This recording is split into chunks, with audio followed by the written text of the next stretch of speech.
Morning, County Council.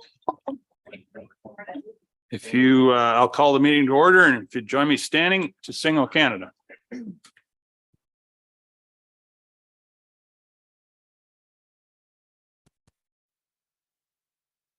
O Canada, our home and native land, true patriot love in all of us command. With glowing hearts we see thee rise, the true north strong and free. From far and wide, O Canada, we stand on guard for thee. God keep our land glorious and free. O Canada, we stand on guard for thee. O Canada, we stand on guard for thee.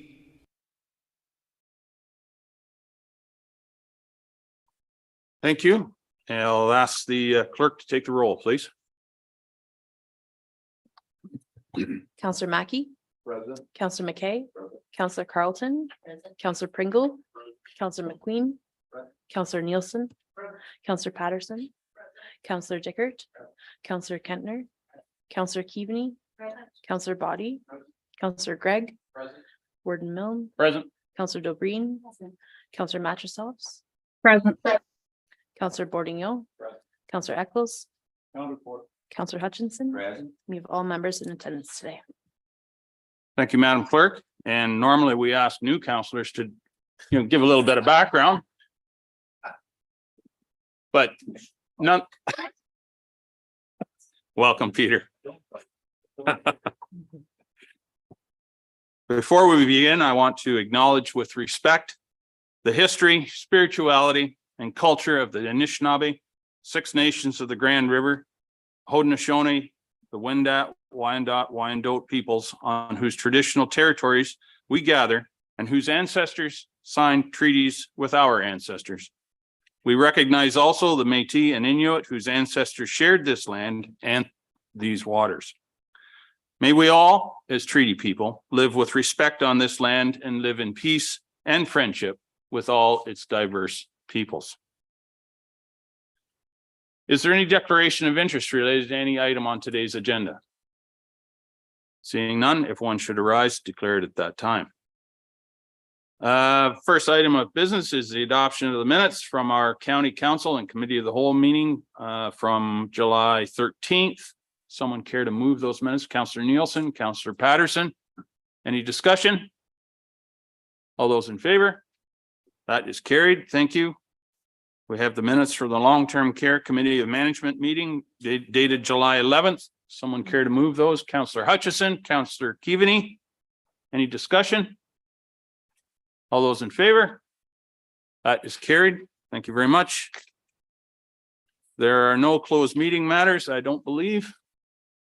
Not seeing any. We have no reports. There are no bylaws, news and celebrations. I'll kick it off by saying that us in Southgate are very proud of Jessica Cook. She was recently named the recipient this year of the Tommy Cooper Award.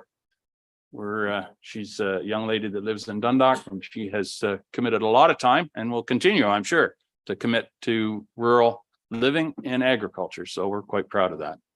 Anyone else? Councillor Keaveney. Thank you, Mr. Warden, and good morning, everyone. And I want to talk about another party that's upcoming in Meaford. On the 5th of August will be our second annual Summerfest event. There will be a municipal-wide yard sale from 7 till 10 a.m. There's a dog parade at 9:30. From 10 until 4, there is a sidewalk sale as well as 40 local craft vendors on our main street.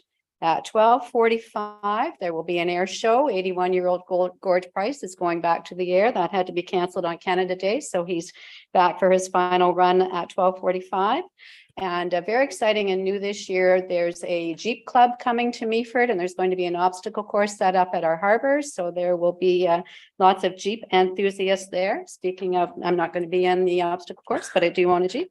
And there's also a car show with motorcycles and vintage cars and that kind of thing. But the biggest part of the day, I think, is the poutine off.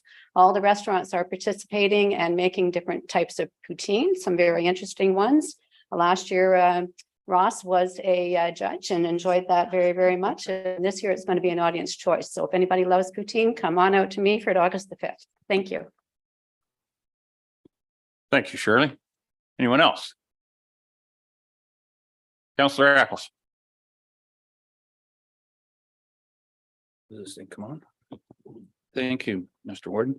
On Sunday, one of the more historic buildings in West Grey, the Newstead Brewery is having an open house from 1 to 5, 1 to 4, from 1 to 4 o'clock.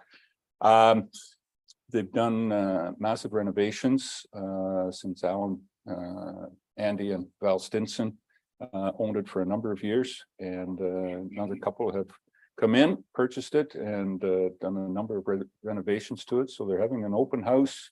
There will be music, but I'm not 100% certain whether the underground caverns are going to be open for anybody to view, but they do have that, and it is there. So 1 to 4 on Sunday for the Newstead Brewery open house. Thank you. Thank you, sir. Anyone else? Okay, not seeing any. I'll ask for a motion to adjourn from our council meeting. Councillor Carlton, Councillor Pringle. All those in favor? That is carried. So we'll just take a minute to change over to the committee of the whole.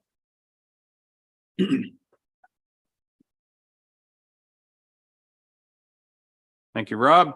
So I'll call the committee of the whole meeting to order.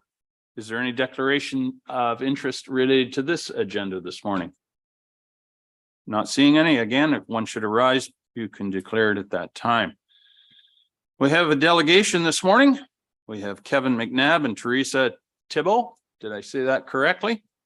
And from Grey County Paramedic Services, and Heather Prescott from Grey Bruce Health Services are here to talk about the Supportive Outreach Services Program. Good morning, all. And the floor is yours. Good morning, Warden and County Council. Thanks for having us here today, and just introduce the team here. Teresa Thibault and Heather Prescott. Teresa is a community paramedic and paramedic with us. She serves in both capacities, working SOS community programs and 911. And Heather Prescott, she's our nurse practitioner, works in SOS, but she also supports our community paramedic program for older adults working with chronic disease. So they handle a bit about everything here. So we did this presentation at Community Services, and we're asked to bring this presentation to show the entire council. So we're happy to be here today to do that, and just express my thanks for council's support to be able to keep this program going. We find it very worthwhile and very helpful to the members of our community. So Teresa is going to start. She's done a lot of work in the last year, even training our own staff around stigma around overdose and addiction and stuff like that. So she'll start, and then I'll do a bit about supportive outreach services, what the program is, and then Heather will talk about really the meat and potatoes of what she does and what the team does, and some stats, and we'll kind of wrap it up.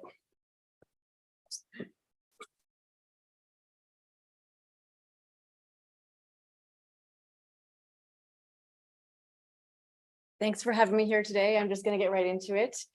Everyone in this room makes about 35,000 choices per day, roughly 2,000 decisions per hour, or one decision every 2 seconds.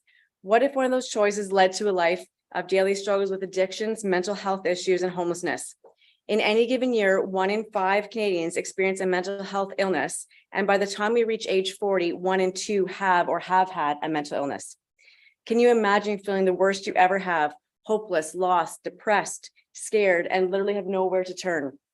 If you find no joy in life and you feel like it's not worth living, wouldn't you want something to help you feel better and help you escape that reality? We're in a mental health, addictions, and homelessness storm that continues to gain strength and speed, taking many down with it.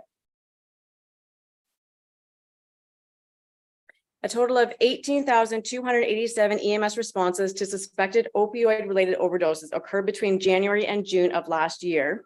That's data from 8 provinces and territories. For a similar timeframe in 2019, there were 12,340. For the same provinces and territories, it's a 48% increase. This slide shows the apparent deaths from the same timeframe. You can see that Ontario had nearly half of all the calls in the country. So this is part of the reason why. I'm sorry, that did not come up very nicely. The average wait time for children and youth for counseling is 67 days and 92 days for intensive treatment. Many people are just trying to make it to the next day. So many folks we see have nobody. The friends they thought they have often turn their backs on them. They might be estranged from family.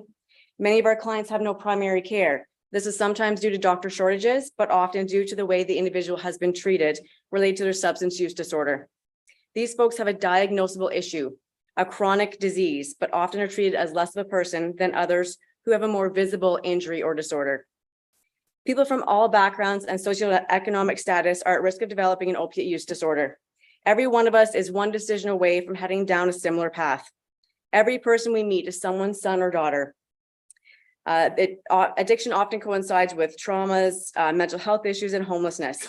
Most of us in this room are quite fortunate and have a multitude of resources at our fingertips, people we can turn to and trust for guidance and advice. Many of us have close family and friends that we can talk to when times get tough. We have resources to draw from. Some people don't have healthy relationships and they don't know where to go for help, but they still want the pain to go away. So they use substances in place of healthy choices. It helps them forget their struggles and numb their pain. Many of us have our own idea of what addiction is, either from what we've seen at work or witnessed in our personal lives. What some might not fully understand is the actual changes that occur in the person's brain with addiction. I certainly didn't understand this until I started into this role. So I'm not sure if we can get the clip.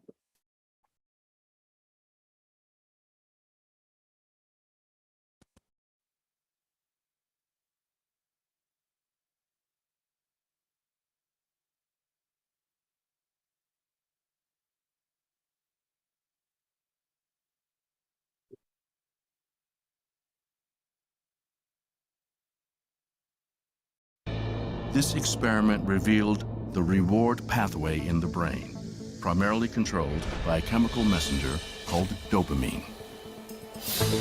Dopamine tells your brain to pay attention, that whatever it just experienced is worth getting more of. It's released by endorphins, or when we encounter anything pleasurable or exciting. Especially drugs that can push dopamine levels 10 times higher than normal.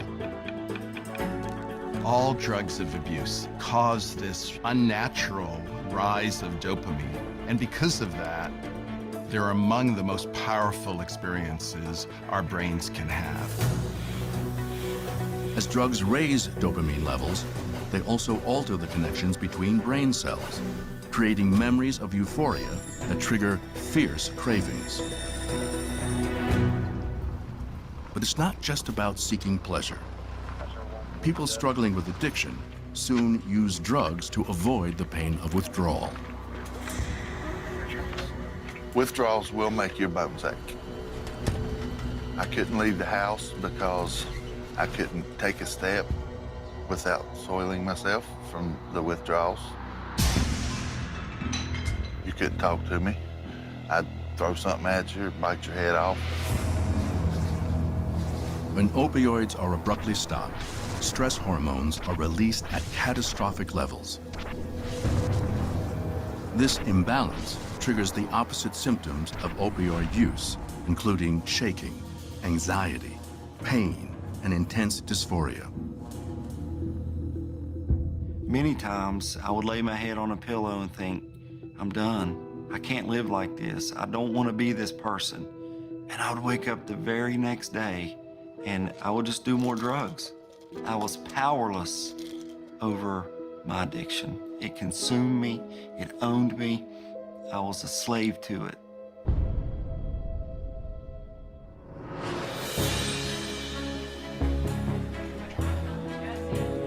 This cycle of addiction, says Dr. Corey Waller, starts as the brain struggles to rebalance as drugs overwhelm it with dopamine. When that happens, the body decreases the production of dopamine. And eventually, you can't even get enough dopamine produced to get out of bed, let alone produce good relationships and good decision-making. To understand what happens to dopamine, Dr. Nora Volkoff has been imaging the brains of people with and without addiction to search for changes that occur with drug use. We systematically were investigating individuals addicted to different classes of drugs, and we found that a common change across all of the different types of drug addictions was a reduction in the levels of dopamine D2 receptors. The number of receptor proteins, seen here as red in the brains of control subjects, are reduced in brains exposed to drugs. Fewer receptors means the brain is starving for dopamine. Drugs interfere with your motivational drive. So imagine what it means to lose the motivation to do things, to just not have it. And so anytime someone hears the term motivation, they should really supplant that with dopamine, because without dopamine, you don't have motivation. And so when we look at a person who is in the throes of an addictive disorder and say they just need to motivate, we're telling them to somehow magically make dopamine. That's good there. Thank you. And it's not just drugs. Gambling. Thank you. Withdrawal, I've been told, makes people wish they were dead. I think it's worth diving into briefly to have a better understanding of what actually happens in the body and the mind. At rest without drug, your body keeps your heart rate, blood pressure, and wakefulness in a normal state of homeostasis. If something exciting happens, you're no longer in homeostasis, your heart rate increases, but after the initial exciting event, you return to homeostasis because your brain brings things back to baseline. After taking opiates, which are depressants, your homeostasis is disrupted. Heart rate drops, as does your blood pressure and wakefulness. If there's a pattern of use at a certain time of day, the brain is smart enough to catch on to this and will preemptively increase heart rate, blood pressure, and wakefulness, knowing that when you take the drug, everything's going to decrease again. But what if that pattern gets interrupted and there is no drug at that time of day as expected? Your body still produces a change in blood pressure, heart rate, and wakefulness, plus more symptoms such as shivering, nausea, vomiting, diarrhea, sneezing, anxiety. All of this is withdrawal. With an abrupt stop to opioid use, the part of the brain that handles emotion, the hippocampus, goes into overdrive, causing feelings of extreme anxiety. The hypothalamus, the body's thermostat, goes haywire, causing extreme sweating. Opiates cause constipation. So without the drug, the effect can be vomiting and diarrhea. Active users have their pain receptors blocked, but when the drug is taken away, it starts to function again. Minor aches and everyday painful discomfort becomes extremely painful. Treatment is possible, but it has to be guided by the individual living with this disorder. There are supports out there that our team can help facilitate access to. Sometimes a person is not ready to seek treatment, but they're ready for harm reduction supplies, and that's also a win. We're helping stop the spread of disease and helping them use more safely. The goal of opiate agonist therapy, or OAT, is to get the person to a dose where they no longer feel sick, their cravings are controlled, and they're not feeling the need to seek drug. Some folks may want to continue to use, but use less, and others are seeking abstinence. We support both decisions and we can help with those medications. Methadone, Suboxone, and Sublocade are some examples of medications we use on this team frequently. Methadone and Suboxone are daily oral medications. That's a good fit for some. Sublocade is an injection given every 21 to 28 days. It's quite favorable as it helps people with their addiction without the daily dosing. It allows the opportunity to get back to normal other important parts of life. They can start rebuilding relationships, perhaps work on life skills, and strive to reach any personal goals they have. We know that medication alone is often not the answer. That's why we work closely with CMHA and other mental health professionals through GBHS. We can refer our clients to a number of one-to-one resources for counseling for trauma, addictions, mental health, peer supports, and group therapy. Even set them up with detox or more longer-term residential treatment centers. Recovery from alcohol use disorder or opiate use disorder is possible, but it's almost never linear.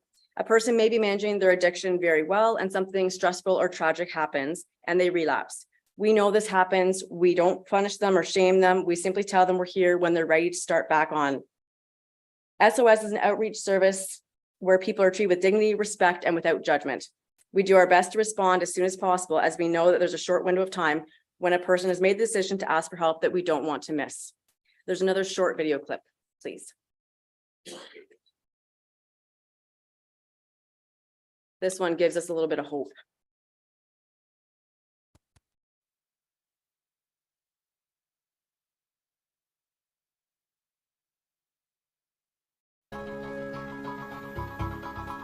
One challenge, according to psychologist Rita Goldstein, are the changes that occur with addiction in the brain's executive control center, the prefrontal cortex.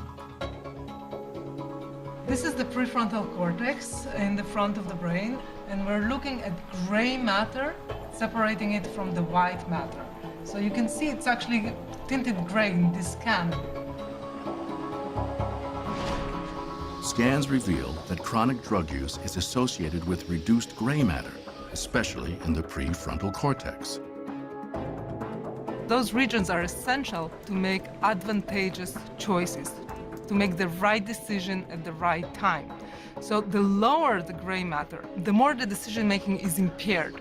You have a decrease in the ability to control your behavior. Neuroscientist Yasmin Hurd has found another way that chronic drug use impacts the brain. By analyzing the brains of overdose victims, she's discovered that heroin changes the activity of key genes. Heroin changes the way our DNA functions. It turns on genes that should not be on and turns off genes that should be. And so that imbalance changes the brain function. The genes most affected regulate the brain's key chemical messenger, called glutamate, which is essential for sending signals between neurons, making thinking, memory, and learning possible. It's not that addiction completely takes away every aspect of your cognitive function. In fact, you have to work even harder. So I think people need to understand that people with these disorders are actually fighting a very strong battle. But is this a battle that can be fought and won? Opioids are still being studied, but scans reveal that dopamine receptors reduced by other addictive drugs can come back with recovery. Rita Goldstein has seen evidence that gray matter can increase. The ability of the brain to heal and to recover is amazing. So definitely there is a lot of hope. The question is, how long does it take? And everyone's brain is different. That's good, thank you. Yet most people That's the end of my presentation, so thanks for having me here, and I'll pass it over to Kevin and Heather.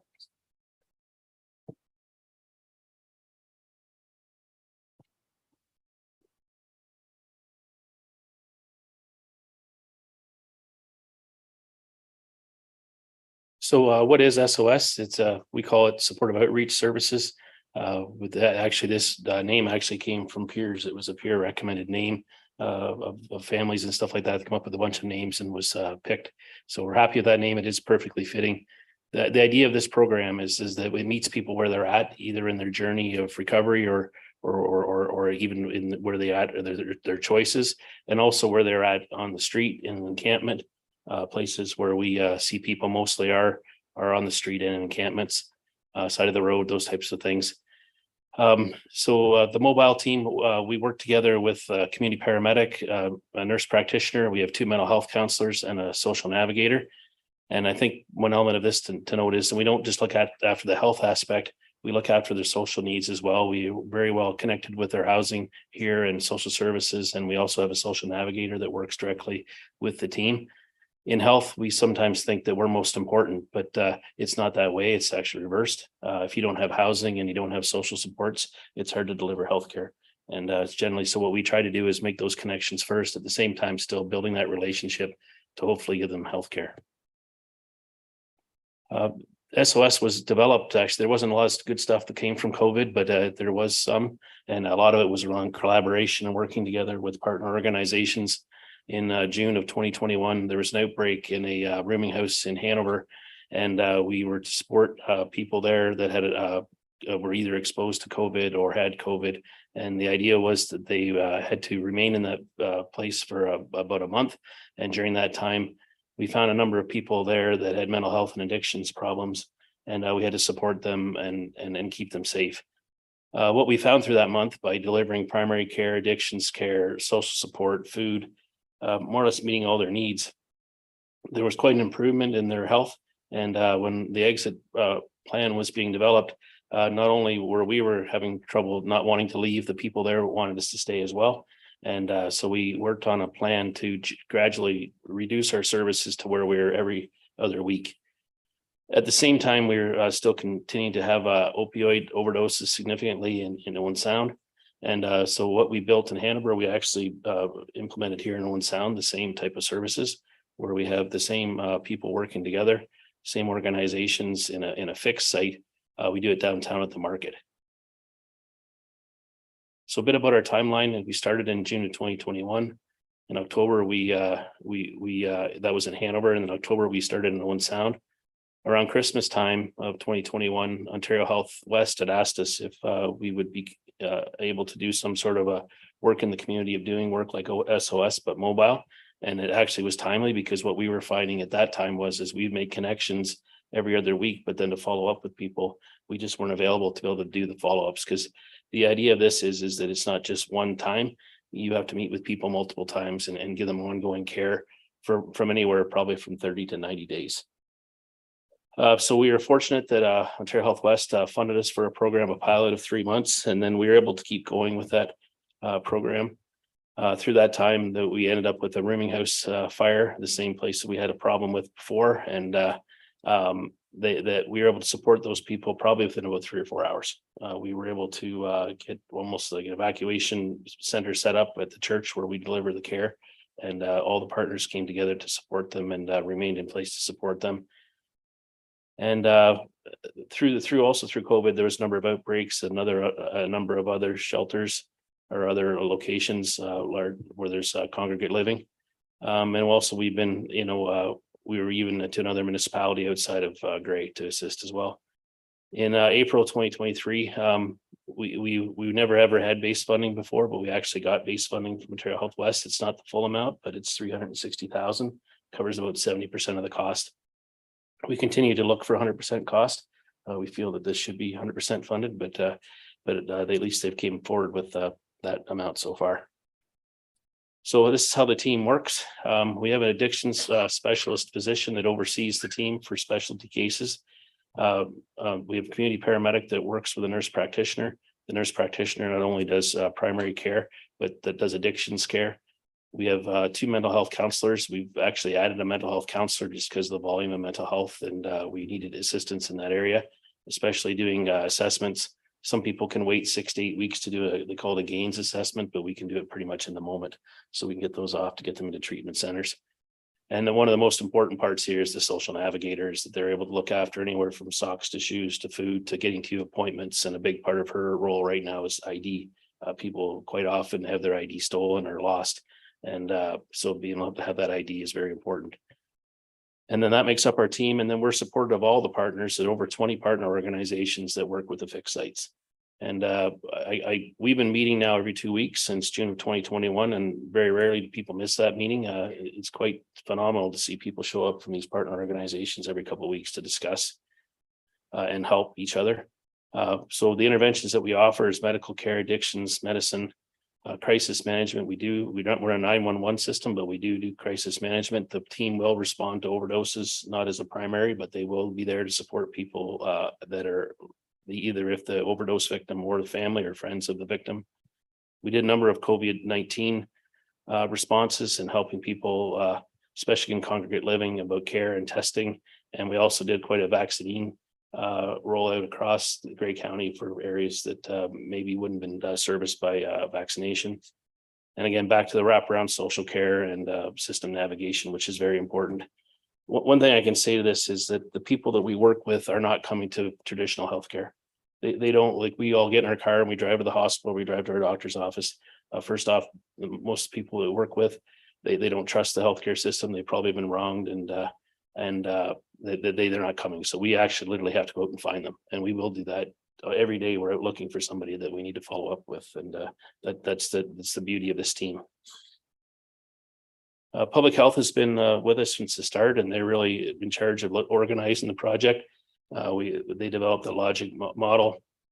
They're doing the evaluation and the framework for that. We're constantly gathering our data, and they also did a health equity impact assessment to ensure that we are providing equity to the people that we serve. And Heather's going to take it from here. Good job, thank you. Hi there, nice to be back. I wanted to just share, in addition to what Kevin has mentioned about what our team has been able to accomplish in the year and a bit since we've been functioning as part of the mobile team, what we are doing and what we are still using our partner agencies to support us with. Certainly we are aiming to provide service to individuals residing in Grey County. Certainly there is some border coverage within Bruce, such as Chesley, Walkerton, and Wyerton. Increasingly providing some advocacy and coaching to other teams that are starting up and wishing to expand their service and our model of care, which is housing first and a harm reduction philosophy. We work with individuals, as Kevin said, who have difficulty accessing traditional services or don't have a consistent health provider. Individuals with mental health and substance use challenges, those who are unsheltered or precariously housed, so maybe couch surfing is a good example. Those struggling with the other social determinants of health may have chronic disease, may have a number of other accessibility challenges, our LGBTQ population, Indigenous communities. We provide episodic care and brief case management with the goal of building that trust and helping move individuals to more traditional means of health and social services in the longer term. As Kevin mentioned, out of scope, we aren't providing 911 service. Certainly we do go to calls. We do have to call 911 on occasion, and we work quite seamlessly together. We aren't providing permanent long-term case management and primary care, but helping individuals find those services and get on the lists. I'll move on. A snapshot where the money is going. I suppose it's helpful to see that over the course of a year, almost 2,500 interactions with individuals. Folks aren't able to receive all the care they need at the first visit. Typically, we see it almost 3/4 of the individuals coming back to us 2 or more times, which does show us that people are building trust in the relationships they have with our team. Some of our common interventions the mobile team provides is primary care, typically delivered by myself and or the EMS. Home detox or addictions medicine, just in time. Folks who may be experiencing withdrawal, may have just had an overdose, or those who are showing some readiness, may have had some negative interactions with other services in the community.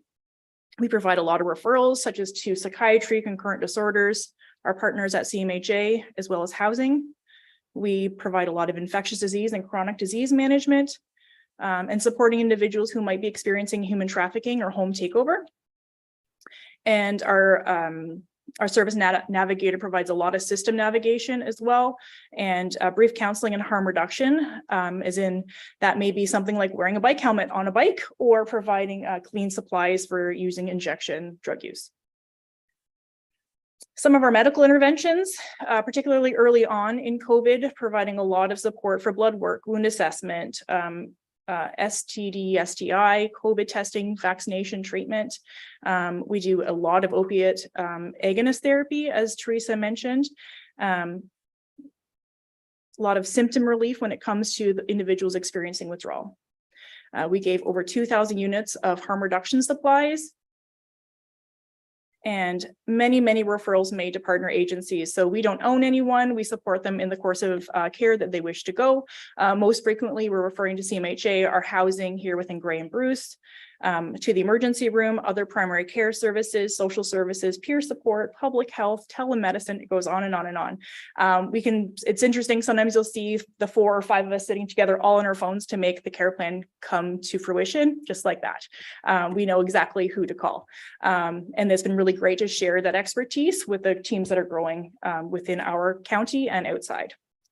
Basic needs, socks, so many socks. And there's never enough socks. Additionally, things like tents, sleeping bags, tarps, clothing, shoes, ID, hygiene supplies, first aid, and advocating for things like cell phones, dental care, things that might be outside of the norm as far as social services.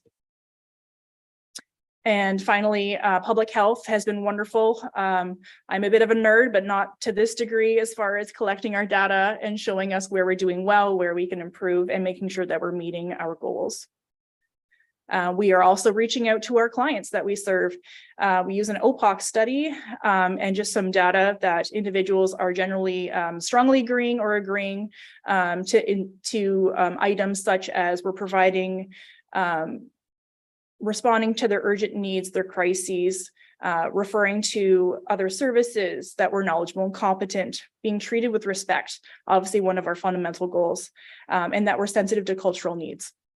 So we're pretty content with that, and we'll continue to monitor and engage the clients that we serve frequently. Did you want me to talk to this? Okay, this is just to imagine. You may or may not have seen some of the situations that some of our clients are living in. This is just sort of an example of some of the encampment visits we've had in the last year. I think helpful to see some of the situations, some of them lovely, that please show respect, thank you, God bless this tiny home. A lovely spot we visited. We frequently go to the tents, we help people clean up. Some people don't have the life skills or the ability to do those tasks, so we help teach them so that they may be able to be successful in apartments. Our teams frequently work with Housing and Social Services United Way to drop off clean towels, water, granola bars, things that are fairly shelf stable to individuals who are in the tents and don't have access to water and to power. And that note says, "Hi, hope this helps. If you need more supplies or support, give us a call. 519-379-8743 SOS. Cheap plug for our phone number. And our motto, finally, when faced with challenges, we rarely ask ourselves if, and instead we ask ourselves how. Thank you so much. Did you want me to play the video? Are we out of, how are we for time? Great, thank you so much. So we are, we book on in Owen Sound, but we are throughout the county. Every other Wednesday, we're in Hanover and Owen Sound, and Meaford, Chesley, we do support there. We have a lot of clients that come back and forth between Grey and Bruce, and we do support in Chesley. We just started in Durham, and now we're making connections down in Dundalk. But we've been, pretty much travel wherever needed, and people call and refer to us. Yeah, and then Safe and Sound is a regular place for us to visit, 12 to 2. I can't say enough about the partners, people that work together. You see the list of them there. Actually, you don't see the slide anymore, I guess, but it'll go up or not. But there's over 20 organizations that make this work. I know there's the core team of Mobile SOS, but it really takes a true team of whether it's housing, social services, CMHA, we have court services, public health. It just goes on and on and on to make this system work. So thank you to all of them for that. And if you have any questions, we can take them. Well, thank you, Kevin, Teresa, and Heather. It is a very compelling story.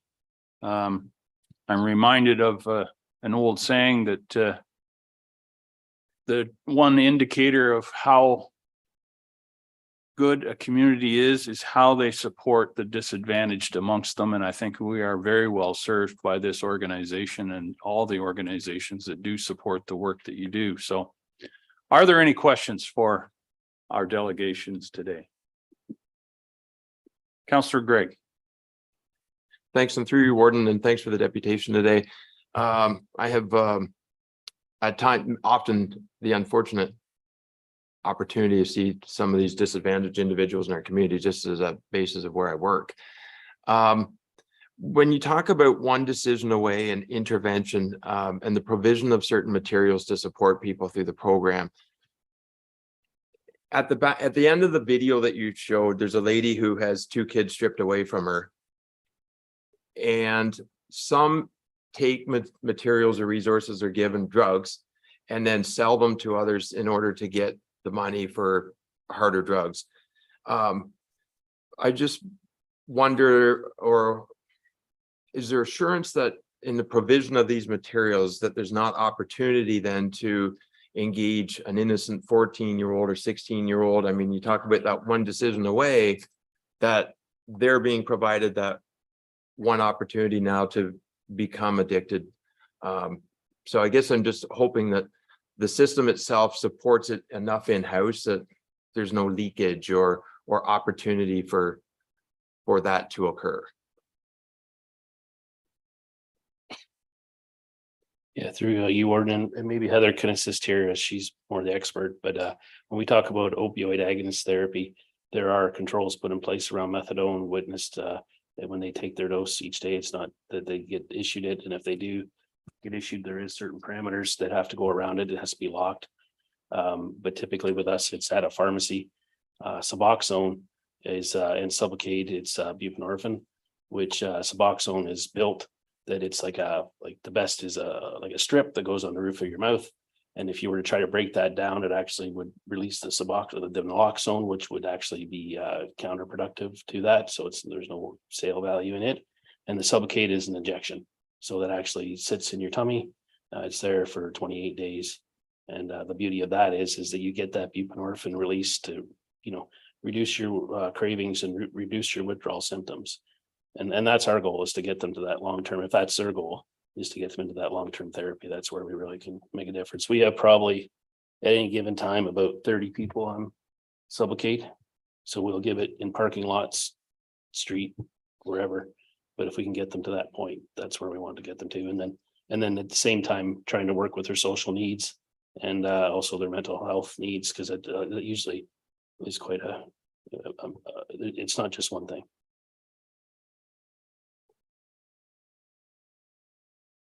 Anyone else? Kim? Can you comment on the housing situation and what impact you think that's having on your work? Maybe the people see it every day, and I probably like I just hear it, but you want to talk about it, or do you want me to talk? Oh, okay. Yeah, well, I guess the thing is that right now, housing being available, and I see the reasons why, that they need to use it for the winter, right? And right now, there's a lot of people on the street. We're issuing tents. That's why I was late this morning. We were talking about a client that is going to be discharged from the hospital to the street. And what I say is that when we do that, we spend 3 or 4 weeks of resources, they'll be discharged to the street and the circle will start again. The issue is that some people need support in the community. It's not just any type of housing, it's special types of housing that, there are people that can, and hopefully someday all would get there, but they don't always have that right off the start. So when you release somebody into something that back to the street, we will start this cycle again. And I told them that before I left here. And the answer is just not enough. Like 14th Street, I really hope that it comes true that they are able to support that. Like we'll have 12 places that people can go, and when Bayview opens, to be able to have that supportive area. But without those supports and keeping these people safe, because that's really at the end of the day, is keep them safe and ensure they have their medications, ensure that somebody isn't trying to do a home takeover, because they'll be taken advantage of. And it's tough.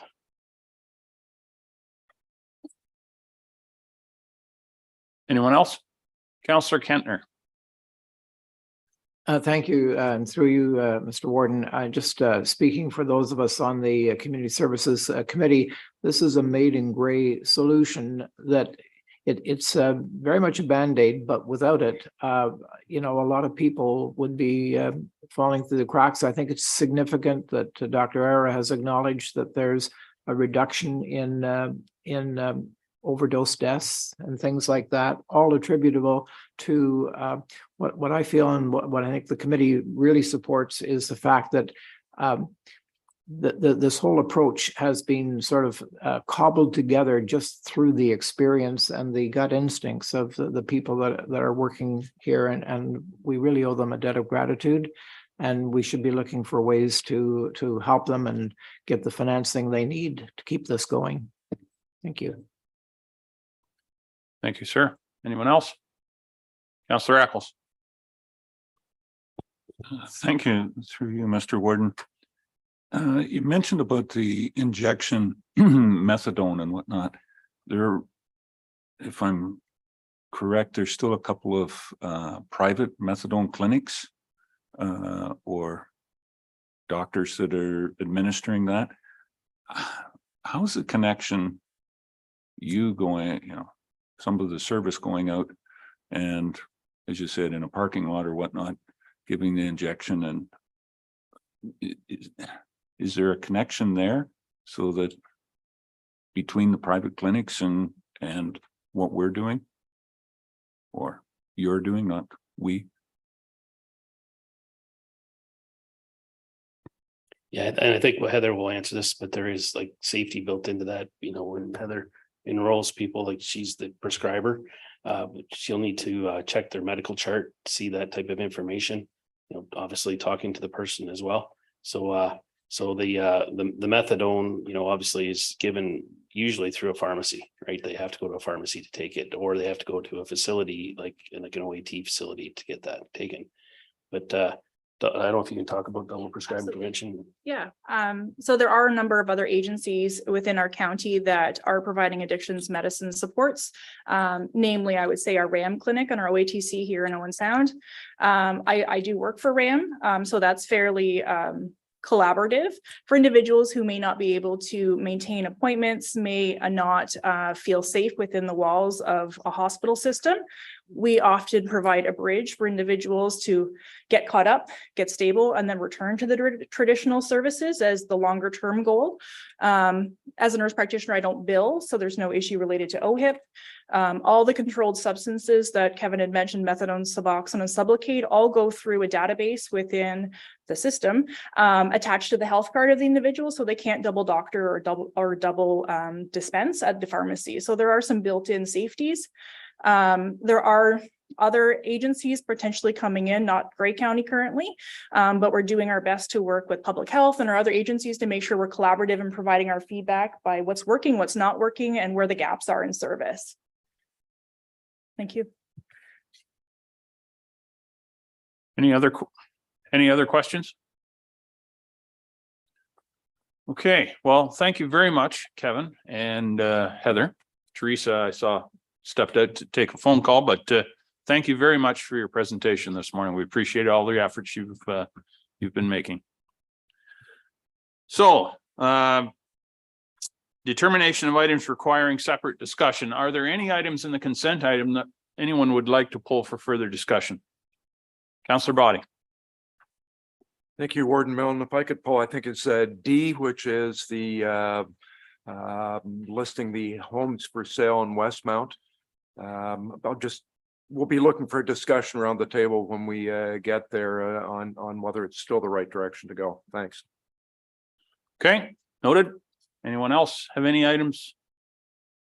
Okay, not seeing any further.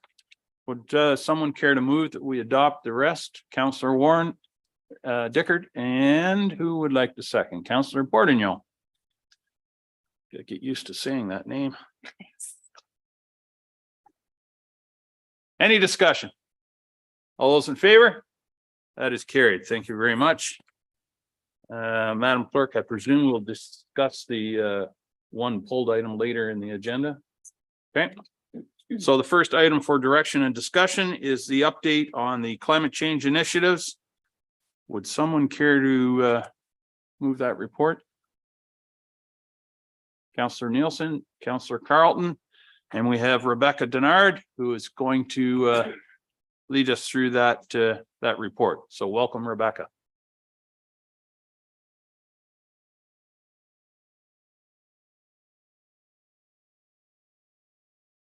There we go. Okay. Oh, perfect. Just making sure my report is here. There it is. Okay, let's. Oops. Okay, okay, thank you. Thank you. I'm delighted to be here today. As you know, this council passed the climate change action plan in 2022 called Growing Green and Gray. And I'm here today to just give you an update about progress towards those goals that are in that plan.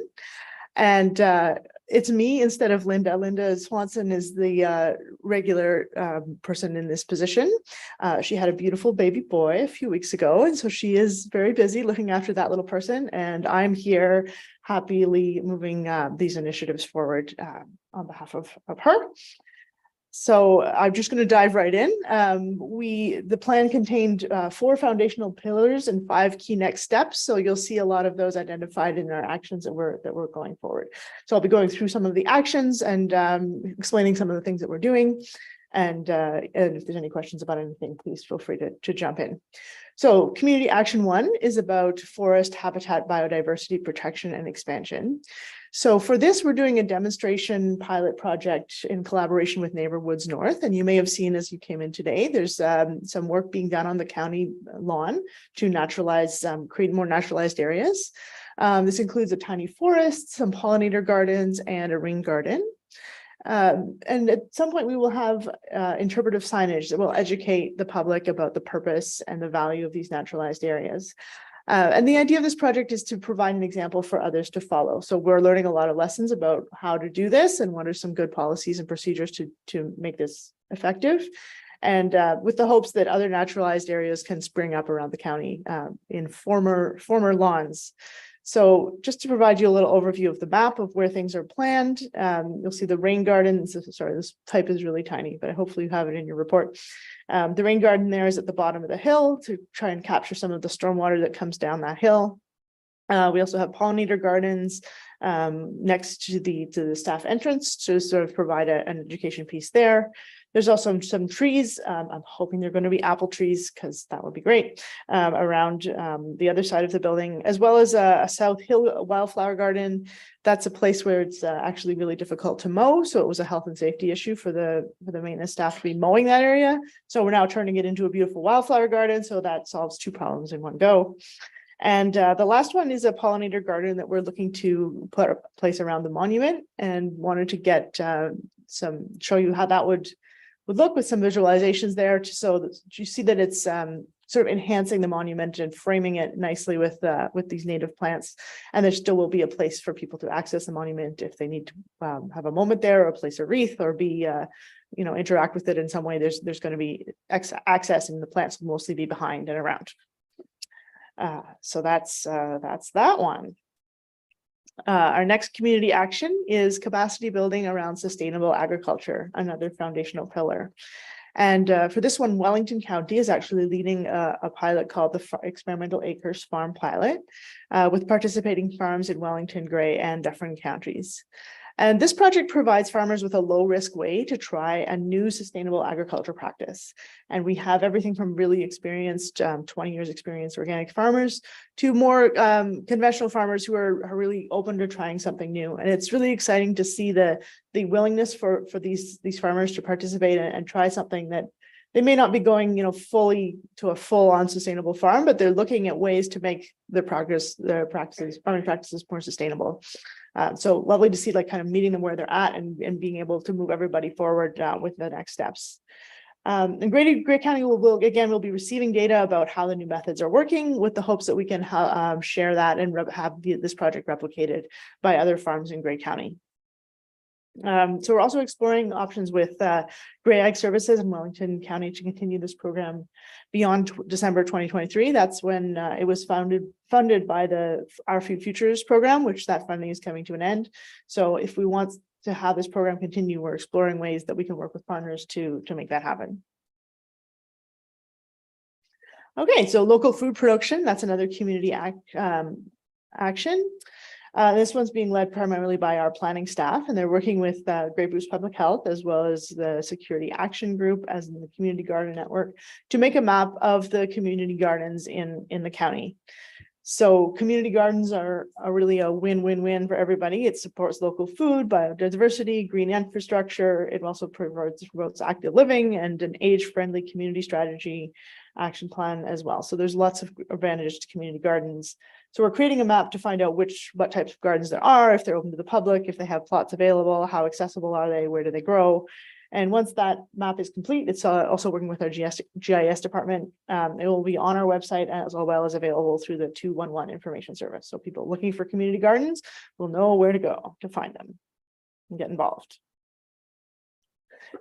Another community action is to accelerate zero emissions vehicle adoption. So another collaboration, and this one's being led by Dufferin County with a lot of partners, and including Grey, Bruce, Wellington, Huron, West Perth. And we're creating the Southwestern Ontario EV charging network. The branding is being developed, so it will have a much more appealing and succinct name at some point.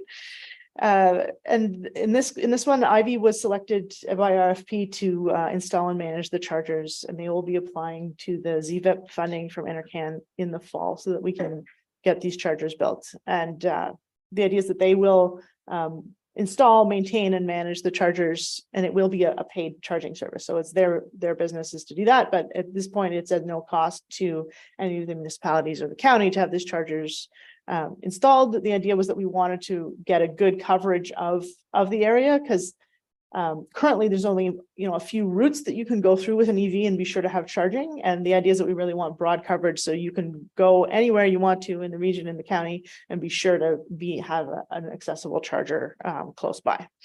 So the current plan is banks of level 2 chargers in Meaford, Dundalk, and Hanover. And the level 2s are put in places where you have people stay for a bit of time. It's a library or an entertainment facility or an arena, somewhere that you are probably going to stay for a few hours and get your charge. And then they're doing level 3 chargers in Durham, Flesherton, and Thornbury. And that's for those quick stop in and stop out, grab a coffee, grab your charge, and off you go.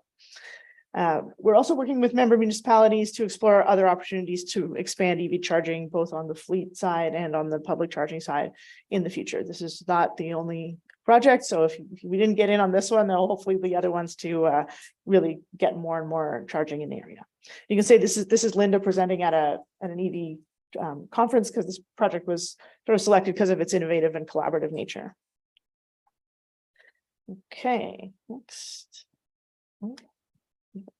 There we go.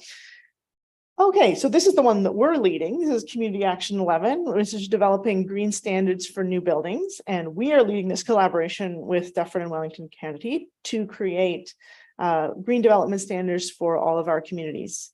So this is basically amending the building code so that there's more green development when plans are approved. So this is obviously at the lower tier level, but we were looking to do this collaboratively so that when it comes to, it's more efficient for to develop one set of standards for all of the smaller municipalities rather than each individual doing it independently, which would not be efficient and would also create a lot of confusion for the development industry. So we're looking to have one standard that's fairly consistent across the area so that it's easier for the developers to adopt and to sort of save work for not replicating work on each initial level. We've applied for funding to support this project through the Codes Acceleration Fund, which is a federal fund. We expect to hear from that one anytime. And we're also working through the FCM's Green Municipal Fund. And if we are successful in securing funding, it will allow us to expand the scope of this project. We get to potentially hire more staff, have more paid staff time, but it is fully funded by all 3 counties. So this project will proceed regardless of whether we get funding. It's just how long it will last and how much that's the scope of the project will vary depending on the funding situation. So we are currently developing the RFP, and we hope to be hiring a consultant to start work on this in the fall of 2023. Okay, and moving on to the next one, which is Community Action 12. This is about residential building energy and efficiency retrofits. We're working currently with the Clean Air Partnership, which is an organization that helps municipalities like us to get projects off the ground, to do an application for community efficiency financing from the Green Municipal Fund from FCM. The initial funding will allow us to do a feasibility study and design a retrofit financing program that we would be bringing forward to council for consideration. It'll also give us a lot of data about what our current housing stock is, and we're breaking it down into the different lower tiers, so we understand that the housing stock may be different in the different municipalities. And we're trying to get that information about what kind of retrofits will be needed and where they will be needed. So that funding will help us to do that. Currently, the staff will continue to promote the existing incentive programs such as the Canada Greener Homes Grant and the Enbridge Home Efficiency Rebate. So that's just to educate and understand the uptake of these federal and commercial programs in our county, because we want to be bringing that federal money to us, and hopefully we get our people using that money instead of having it all go other places. So we're working on promoting that. And that will be one of the things that we'll be working on with our engagement coordinator. So I'm very delighted that we have hired our engagement and outreach coordinator. She's here today, Megan Miles. She comes to us from, most recently, she was a counselor in North Bruce Peninsula. She's also working on an MSc from the University of Guelph on rural planning and development. She's been a business owner, a freelance consultant, a strategic advisor with Parks Canada, and she's also been deeply engaged with local community groups such as the Bruce Peninsula Environment Group and the Lions Head Farmers Market. So she really comes with us with a wealth of community knowledge and experience, and she's only been here a week. She started on Monday and she's already doing amazing things, and I'm learning a ton about local issues and stuff because she's really got that local piece that's potentially missing for me. So that's wonderful to have her around. So some of the things that she's going to be starting to work on is initially a communications plan, so we can that aligns with the county communications plan, so that we can start to really tell the story of all the great things we're doing. Because it's one thing to do it here, but we're really going to be able to spread the word and get more people excited about climate action, both in Grey County and beyond, by telling people about it. So that's something that we really got to start doing. There's also an engagement plan is to work on getting more people involved in climate action. So the Greening Homes in Grey is one example of that, getting more people wanting to do home retrofits, getting their houses to be more efficient, as well as getting involved in all of the other community actions that I've talked about previously, and the ones that are in the plan but not currently being actioned. So let's getting everybody involved. She also will continue to work with me and participating in some key networks. There's the Climate Change Community of Practice, which is made up of municipal staff from all of the member municipalities. We work together to think about best practices, about issues, all of the environmental things that everybody's doing, to share what we're up to, and collaborate on various issues. There's also the Grey Bruce Climate Action Network. That's a grassroots-led organization that is made up of climate action teams from the various communities, and they are really connected to the grassroots level of what is happening in the counties. There's also the Healthy Communities Partnership, which is led by Public Health. This has quite a broad mandate, but one of the things that they talk about is climate. So we sit on that committee to get the climate views into that space. We also are working with Wakamadong on a sharing circle, and that is really connecting with the Indigenous communities and understanding their perspectives and trying to incorporate traditional knowledge into any of our action plans going forward. Some new initiatives that we hope to get underway would be a climate advisory group, and that would be as opposed to something like the Grey Bruce Climate Action Network. This is more for community leaders, so leaders in the hospital or public health or post-secondary, the school boards, major employers, people who have a lot of power and influence in our community, get them talking about climate issues and what can they do and how can that group of people work together to advance climate change initiatives in our community. We're also hoping to put together a corporate green team, and that would be looking at within our own operations. Each department probably has ideas about how they could be made more efficient. Let's try and get a venue for those ideas to come forward and get action. So getting a group of people together who can just think about what we could do corporately on a day-to-day basis that would make us more green. Okay, so that's the community side of things. So we're going to move on to our corporate actions, and this is what are we doing in our own operations to become more environmentally friendly and mitigate our own carbon impact. It's important to do this because we want to be shown as leading by example. If the county is leading and doing things that can inspire others to follow along in our footsteps. So one of our first corporate actions is energy efficient new buildings. We did a net zero feasibility assessment on the new Rockwood Terrace long-term care home.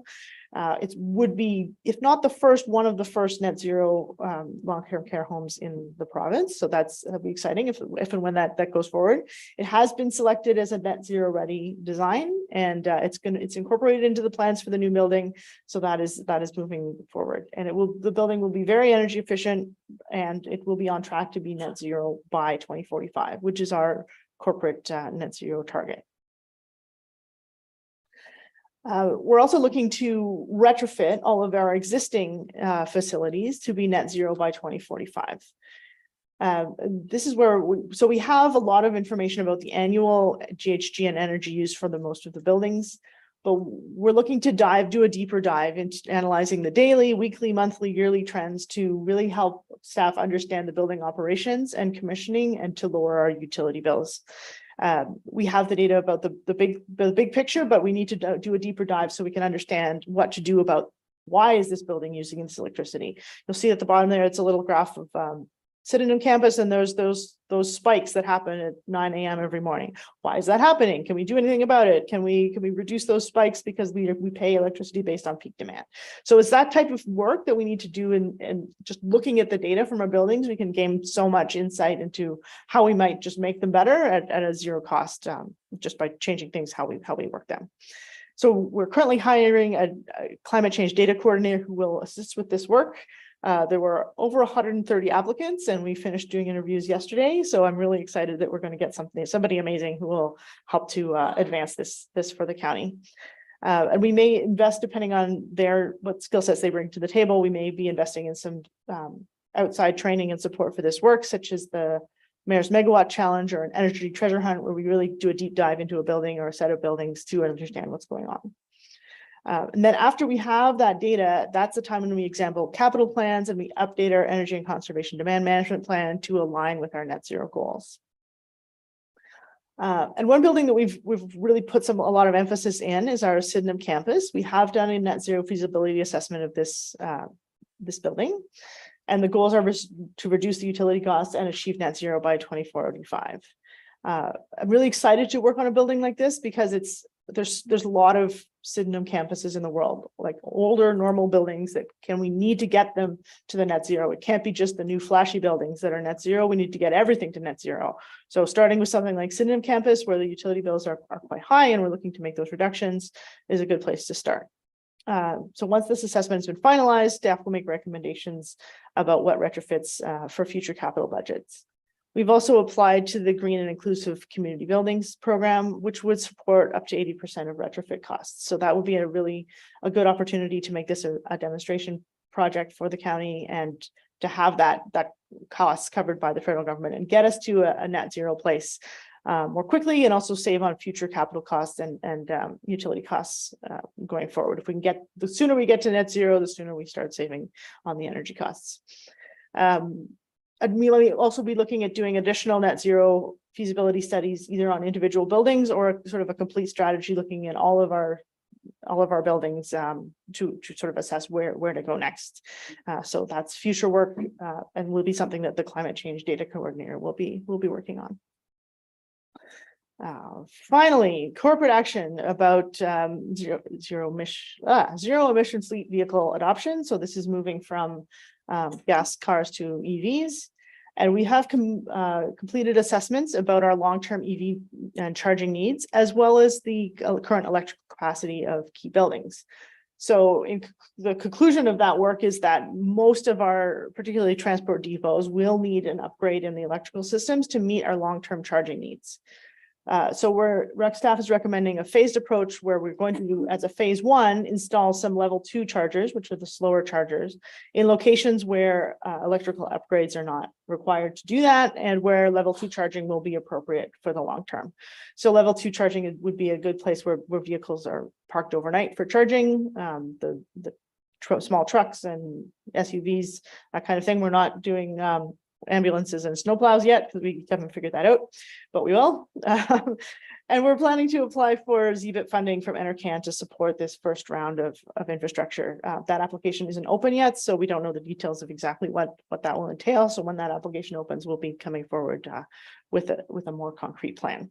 And then we're going to as well continue to explore upgrading that electrical system so we can get to the point where we can support the level 2 and level 3 chargers that we need for the long term for the full electrification of the fleet. So that's wraps up our actions to date. But we wanted to just touch on ongoing monitoring and reporting.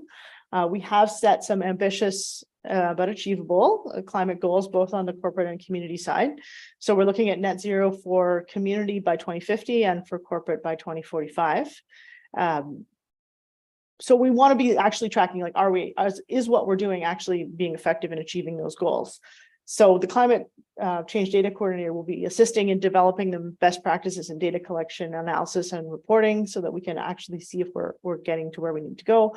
But at the same time, we need to balance the time and staff effort put into reporting to this time and effort put into actually doing the initiatives that achieve the reduction. So we're trying to balance those between the effort spent reporting on things and the time spent doing things. So that's the plan going forward. And we also want to be measuring and reporting on things that will help us improve our programs. So looking at, was this program effective? Did it achieve the goals we wanted? And how might we modify the program to make it more effective? So that's the kind of measurement that we're going to be emphasizing. All right, so just a summary, because we wanted to let you know where we are financially. So there's a lot of these initiatives are already fully funded within the current budgets. So that includes the county building naturalization, the experimental acres up till December, the Southwestern Ontario EV charging network, the Tri-County Rural Green Development Standards, Greener Homes in Gray, the community efficiency financing feasibility study, the net zero feasibility assessment of Rockwood Terrace and Sydenham campus, as well as the 2 new staff positions, the outreach and engagement and the climate change data coordinator. Those are already fully funded with current budget. Additional support may be requested either in a future report or in the budget process to support some of these other initiatives, which we're looking to leverage, continue partnerships, continue to have impact, and leverage other funding opportunities.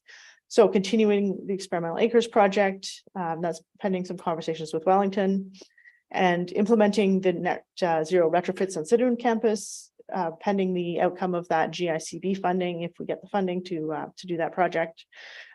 Additional net zero feasibility studies on other buildings, and as well as a net zero building strategy. Now, we may need some external support for the climate data coordinator to work on that, as well as some more energy and analysis tools so we can really understand what our buildings are doing. We may be looking, once we have a fully fledged project, looking for matching funding to support the ZFIP application for the charging infrastructure. But the application doesn't open until the fall, so we'll be coming back with that at a later time. And we're also looking to create a climate adaptation plan. That is the only one of the key next steps that we're not currently actioning. And we're looking for a suitable funding program to support that work. And it's potentially coming from FCM in the fall, but it's just a rumor, so I don't want to confirm that at this point. So that's what I have for you today. And thank you very much for your time and attention, and looking forward to any questions or comments. Well, thank you very much, Rebecca. That was a very in-depth report. A lot of information there. Thank you. Are there any questions? Councillor Body. Thank you, through you, Warden. Specifically with the corporate action number 8 and partially with the community plan number 7, we seem to only be talking about EVs. And we've got a company here that's producing big equipment that's going to produce hydrogen. We've got a company just across the border in Bruce County that's producing hydrogen and are going to be set up at the airport selling hydrogen for hydrogen refill. Everything that I'm reading is that if you're on gas now, you're likely to go to batteries. So the battery stations along the highways coming through Grey County makes sense to me. If you're on diesel, they say you're more likely to go to hydrogen because it's you can store it for longer. So think of a farmer in a field, probably goes 8 hours in a day without getting out of the tractor, I'm guessing. Long term, all day long, that's probably in diesel, or are they mostly in gas? Diesel. So opportunities there as we spread out into the community to have hydrogen and to become a hydrogen hub. And even for our own heavy trucks, snow removals, and big trucks, that we potentially should be looking at hydrogen as much as EV. Electric small pickup trucks and those types of things make sense, but I just don't see that reflected anywhere in there, and I'm wondering if it should be or if it is somewhere. Thanks.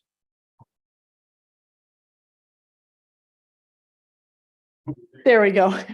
Thank you for the question. Yes, so I think the story is that we haven't really got to the point where we're looking at those heavier duty vehicles yet. We're wanting to start with the sort of more low-hanging fruit, being the smaller pickup trucks and the SUVs type, both on the charging side and on the vehicle procurement side. Absolutely, we will be looking, once it's sort of in the plans to be looking at the heavier duty vehicles, we'll be exploring all available technologies. And I don't know if there are hydrogen powered vehicles available at this point, like in this very, like if I wanted to buy one tomorrow, I'm not sure I could. So we're going to wait and just, but certainly we'll be looking at those technologies for the larger equipment. Thank you. It's my understanding there are hydrogen vehicles on the market, but the problem is getting them refilled. There are hydrogen trucks that are coming out, most of them being developed in California and in the States because of grant money. There's also opportunities that we've got a study coming through the city that you can put an adapter onto a diesel truck and go up to 20% hydrogen running a diesel combustion engine.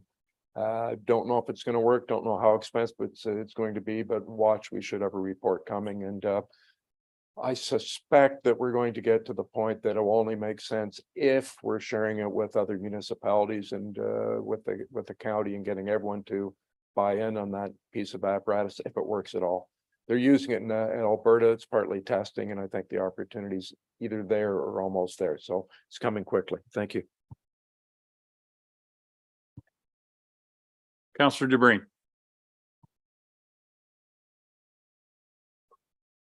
Thank you, Warden, and thank you, Rebecca. I don't want to be skeptical about electrical vehicles and especially our larger vehicles, but visiting FCM and the IESO that indicated that if every street in Ontario had 2 EVs, the grid would be taken down. It can't handle it. So I appreciate the ability to install level 2 charging stations and going in this route. What is the province or what is the capacity of charging those vehicles? We can go full throttle or put the pedal to the metal. We can take a charge and get moving on it, but can the grid handle us converting all of our municipalities, converted all of our smaller vehicles to EVs?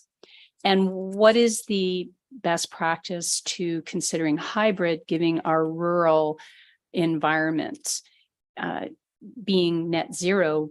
Do the hybrid, is that being considered? Thank you. Yeah, so thinking about the grid, that's certainly something that the people who think about the grid all day are also thinking about.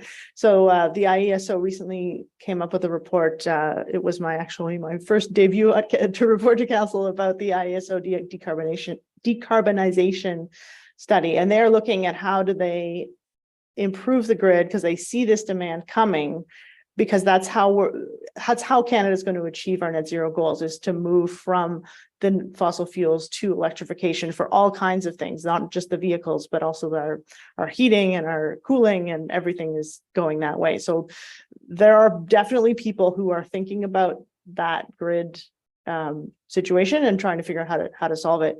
Part of the solution might be things that are local generation. So things like solar, things like wind, things that are close by, so that we're not even connecting to we're at least supplementing what the grid is providing with local generation, so that we're not entirely reliant on the grid for everything.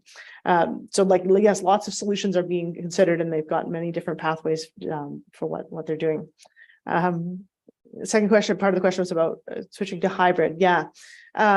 So I think hybrid is sort of an intermediate step. A hybrid is certainly better than a full gas car, but if we're looking to be net zero, we are looking for something that's fully electric. And it's going to depend on the use case again, because, if at the moment we don't have capacity to get fully electric everything, but there is enough availability for some of the light duty stuff that we're going to go with, I think, fully electric where we can, and potentially wait on some of the other stuff till the technology kind of catches up and makes it possible to do fully electric, or as fully hydrogen as another option for those heavier equipment pieces. That problem is in the future of those heavier pieces, but the existing technology will work for the the low duty, lighter duty vehicles, which is what we're looking at as our first foray into this electrification of our fleet. Thank you for that answer. Any other questions? Councillor Greg? Thanks, and through you, Warden. I guess I don't have skepticism. I have more hesitancy in terms of what we're looking at undertaking. I like to own the problem, I guess is the way I'll put it. I own my contribution to climate change, and I work hard at reducing it as best I can. And I think what we have control over corporately here is the actions of ourselves. There's a lot in the report that focuses on community, but to a large extent, community is already tired of being told what to think, how to live, who to like. What will happen in the greater community is simple economics. When we're running out of fuel, fossil fuel, the price will be triple what it is now. And that's a motivator. Or when we all switch to electricity, it'll be 5 times what it is now. And it's gonna hurt. But economics will drive what happens in the community. So there's a lot of focus on the community here, which is good, and building partnerships is excellent. But we have a lot of staff resources I see kind of being attributed to some of those actions. And we need those. We're going to need the monetary amounts to fund our own conversion and to own our own contribution. I think going green and gray was 64%, I think, was transportation in terms of greenhouse gas emissions. But of the 6 bullet points at the very end of the document, transportation wasn't in any of those suggested actions that people can take. Action 1 is great. We have property here that should be naturalized, but I'm hesitant if we want to leverage the partnership. But this morning it looked like plastic signs. Just a small instance that I'm coming up the hill, it looks like plastic signs. The best thing to do in terms of combating usage is not create plastic waste to start with. We recycle very minimal content of it, and some of that's discharged back into our waterways and clothing and rubber tires and so forth now. So I don't want to inherit things perhaps that the partnerships should be doing. We have the property, but I'm hesitant to locate a lot of staff resources into action 1. Action 3, it looks like study and data. To me, I grew up in the farm. Is it not already in the best interest of the farmer to be sustainable? It strikes me as such. And for taxpayers perhaps to be funding fencing or some different initiatives, I'm not sure I think that's something we should be supporting, using taxpayers' dollars for. And it's almost sounds close to bonusing, which is not allowed. So I have some hesitancy in action 3. Action 4, community gardens. I feel like those that are most interested in community gardens are already aware of the community gardens. So I'm not sure who our audience that we're looking to engage with there. Action 11, green standards on new buildings. You can create an extremely green building right now if you're willing to pay for it. I mean, you can insulate to 12 inches thick walls and you won't lose any air, but it's an affordability issue for most people. So I have hesitancy on how many municipal resources we're going to direct to building that program, when in simple terms, it's not, if it's affordable for people, they'll do it. If it's not, they'll do the best they can. Action 12, concern with taxpayer funding home improvements, perhaps for his or her neighbor. The Canada Green Home Grants funded federally. Those are consumption tax dollars. It's not property tax dollars that are driving that. So I certainly have hesitancy about Bruce on 1 street completes his own renovations, and then he's also funding Nancy's renovations right next door when she gets to it. Action 19, again, the efforts seem to already be they're directed to people who already care.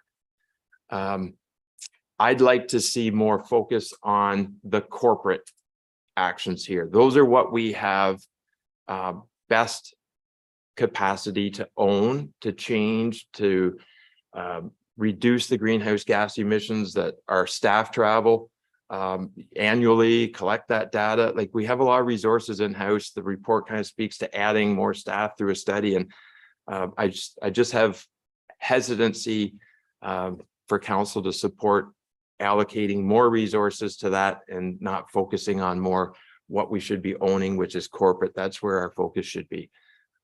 Those are my comments. Thank you. Bruce and Nancy, thank you as well. Any other questions? Councillor Mackey, did you have something you want? Thanks, Mr. Warden, and thanks, Rebecca. Good morning, County Council. I guess I have some hesitancy also. Maybe not to the degree that Councillor Gregg does, or at least I'm not going to go into that degree. But in regards to the green standards for new buildings, I'm just wondering, are we staying in our lane as a county? We talk about building codes. Is that not a provincial matter? I'm just wondering why the county is going to be investing time and effort into building code that another level of government may be doing. So I just want to make sure with all these things that we're staying in our lane and we're not duplicating things that other levels of government may already be doing. There we go. Yes, for sure. That's a great question. The province does have a standard building code, but it's not necessarily focused primarily on sustainability. So many other municipalities have gone sort of over and above what the province is required with the view to develop more green new builds. It's one of the goals that's highlighted in Going Green and Gray about having all community buildings built to a sustainable standard. And it's not going to be achieved without some input from the municipal side of things to sort of elevate those codes.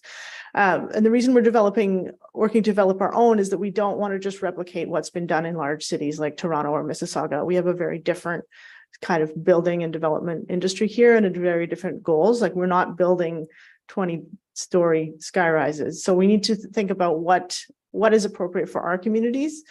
And the most efficient way to do that is in collaboration with everybody, and thinking about involving the lower tiers. A lot of the project will be, and the work of the consultant will be, to consult with the local development industry, consult with the local staff of the municipalities to understand their needs and understand and making green development standards that really work both economically and environmentally for this community, for this place. So that's the goal behind that project.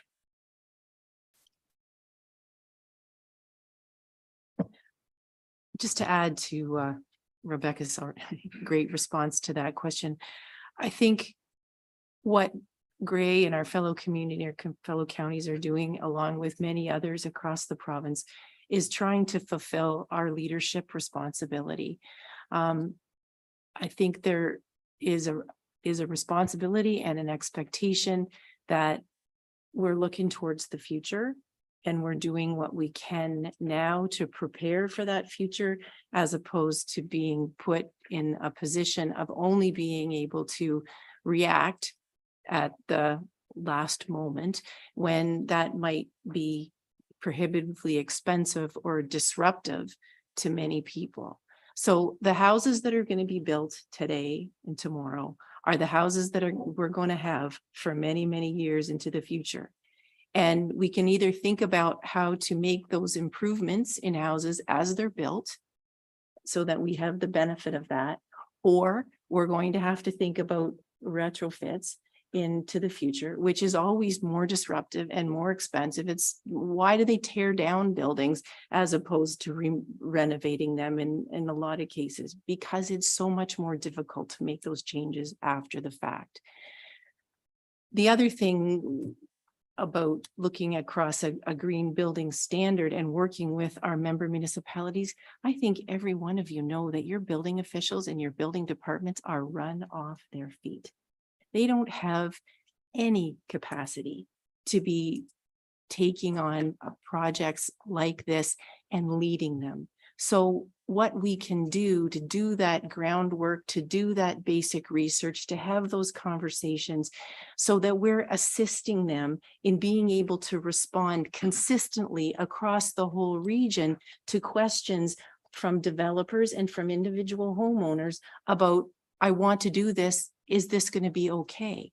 The people that are looking to bring new green products to market, one of the things that Canada and Ontario has been criticized for is are we innovative? Do we have the productivity that we're supposed to? Well, part of being able to be innovative and productive is ensuring that there's a path there to get things approved and allow them to be used. And so this is part of that, is to kind of clear that pathway, to take some of the risk out of the equation for the developers or for the individual homeowners. So I think that's why this went into the climate change action plan. That was some of the thinking that went behind it and some of the things that we talked about with the last council. And as my local CBO continually tells me, the building code is the absolute minimum. There's lots of room above and beyond. Any further questions, discussion? Not seeing any. Councillor Body. Thank you, Warden Melton. I'm replying to your comment as much as any, I suppose. We got to walk that fine line that if you're working with a developer and you tell them that you're going to add X number of dollars because that's what we want beyond the building code, A, they're either going to say, no, we don't have to exceed the building code, or B, we'll build in some other county or some other municipality. So it's a fine line. It's nice if you do have somebody that comes along and says, I want that. I would have hoped that they'd do their own research before they rely on ours necessarily. But I can see where we want to have some kind of an understanding of where we're going. It's going to come back to the province to force that into the building code. And we can put a lot of time into it and find out that they've done something different, or maybe we get lucky and we hit the right things. Maybe luck isn't the right word, because we're bound to have to go in the same direction when we get there. So being prepared before the province pushes us there, perhaps, but there's two sides to it. Thanks. Yeah, fair point. Fair point. Good point. Okay, not seeing any further questions, discussion. I'll call the question. All those in favor? Opposed, if any? That is carried. Thank you very much. We've been at this for an hour and a half. Would anybody like a stretch? Councillor Greg. Thanks, Warden, for indulging me. I just wonder if I could introduce a subsequent motion or ask a question perhaps before that. What is the timeline in terms of reporting back in terms of the initiatives that have been captured in 2021, 2022, 2023, and so forth, and going green and gray? The report speaks largely to next steps, but it would be nice to know what have we accomplished. And I'm just wondering, is there a plan template in terms of when that will be reported back, or what's in place? Good question. I'll ask Rebecca or Randy. Do you have your hand up, or who wants to take that? Randy, you take a run at it. Thank you for that question, Councillor Greg. And through the climate change action plan, there was targets that were identified by council in terms of milestones to hit in terms of achieving some of those greenhouse gas emission reductions. And of course, all the actions identified in the action plan over the next 20 plus years. So in terms of reporting back, so part of the, as Rebecca indicated, part of the data coordinator's responsibilities will be setting up some of that monitoring and tracking of data and information. So once that's established and we can start generating some of that information, be able to report back to council in terms of where we're at in terms of achieving those targets. So we anticipate that will be likely later this year, early next, in terms of reporting back on that. And we hope to do that on an annual basis going forward, but really trying to zero in on those 5-year increment targets as well that council has established and set as part of the action plan. Okay. All right. So it's 11:25 or 35 rather. Why don't we reconvene at 11:45 and we'll proceed from there.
1 minute warning.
I have the thumbs up, folks, so we'll bring the meeting back to order here. I have a good authority that lunch is here, not that I want to stifle conversation, but lunch is here. But anyway, we'll carry on for a little while yet. The next item on the agenda was the report regarding healthcare funding requests. And Mary Lou Spicer is here to lead us through that report. So welcome, Mary Lou.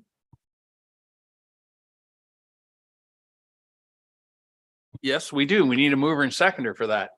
Councillor DeBreen and Councillor Nielsen. Thank you. Thank you, Mr. Warden. I feel like Kevin McNabb and the SOS presentation did a nice segue into this report talking about healthcare funding requests. So under the previous term of council, there was a healthcare funding task force that was created in 2019. And it was to develop a policy and a framework and talk about annual contributions to a reserve for that purpose. The task force completed its work in 2021. And part of that was they talked about the policy. So, you know, if we were to make contributions, it would be for capital. There's a need for the service. There hasn't been a request already made for this service from the county or our member municipalities, and it supports direct delivery of healthcare services. It also recommended that requests be made by June 30th each year for the inclusion for discussion in the following year's budget.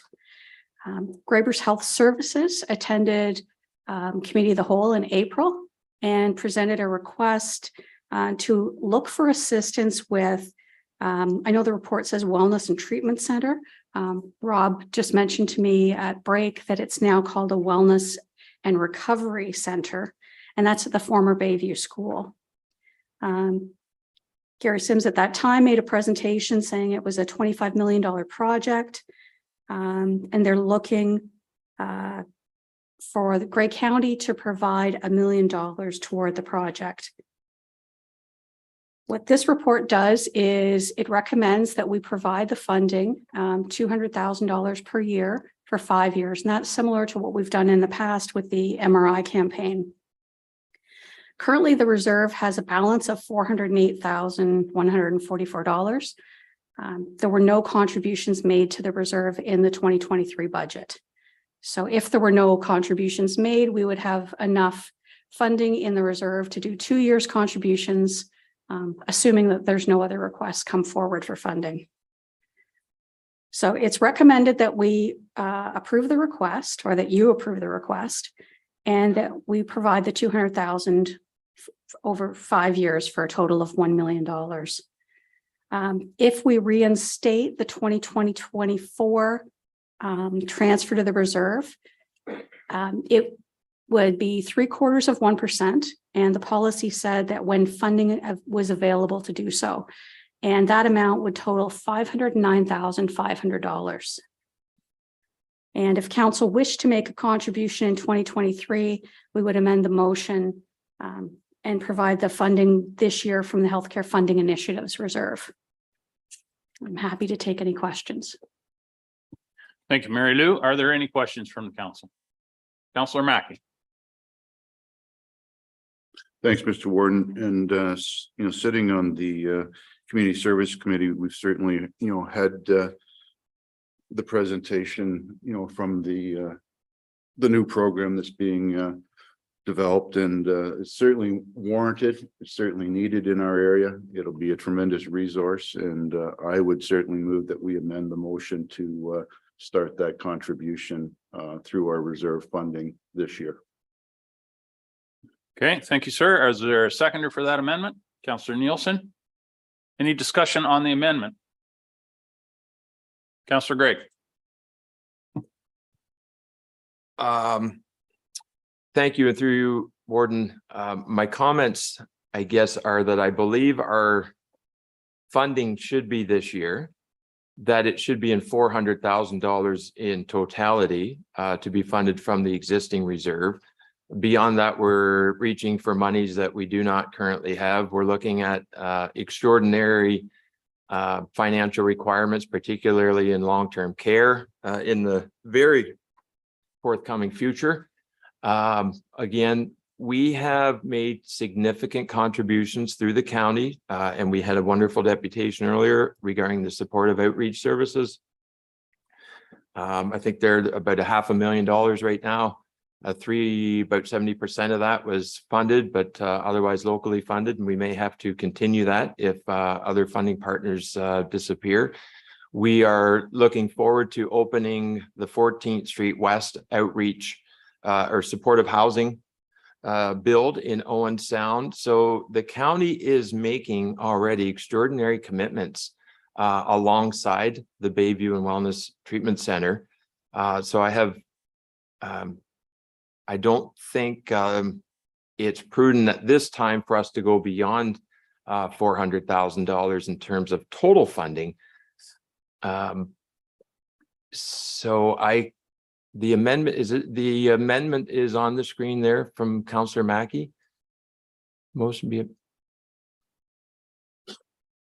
Might I move a motion to amend the amendment to $400,000 in funding to be funded from the existing healthcare reserve beginning in 2023 as total funding as a total funding contribution.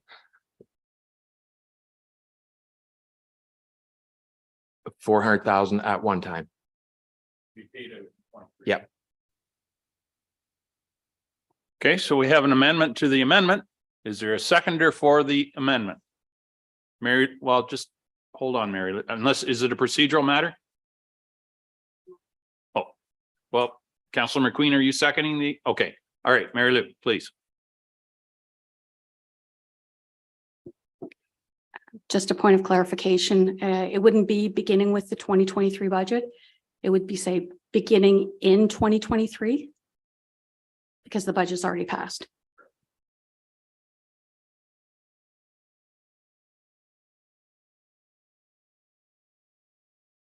Okay, any discussion on the amendment to the amendment? Kim, I'll ask you to go first. I'll go to Councillor DeBreen. Just a point of information for those of you who might not have been part of the discussion at the time that we created this policy. It's a provincial requirement that 10% of the cost of any healthcare capital project is fundraised from the community. That's something that's part of the provincial funding model. So in this particular case of a $25 million project, Grey Bruce Health Services would be responsible for raising at least $2.5 million from the community. And one of the things that we talked about at the time of the policy coming forward was that this was a very difficult thing for rural communities to do, as opposed to our more urban neighbors, just because of the population density that we have and the depth in the potentially in the business community. An MRI or a building costs what it costs, whether you're in Burlington or Owen Sound. And so that 10% commitment is a significant one for our area and many other rural areas across the province. So that was part of the thinking that again went into the creation of the policy. Thank you, Kim. And just to be clear, Councillor Greg, were you suggesting that your amendment to increase it to 400,000, that was going to be the totality of our contribution? Because I don't believe that's reflected in the amendment just yet, is it? Not yet, but you are correct. That's the intention though. So the clerk is aware that that's the intention. Okay, Councillor DeBreen. Thank you, Warden Milne, and thank you, Mary Lou.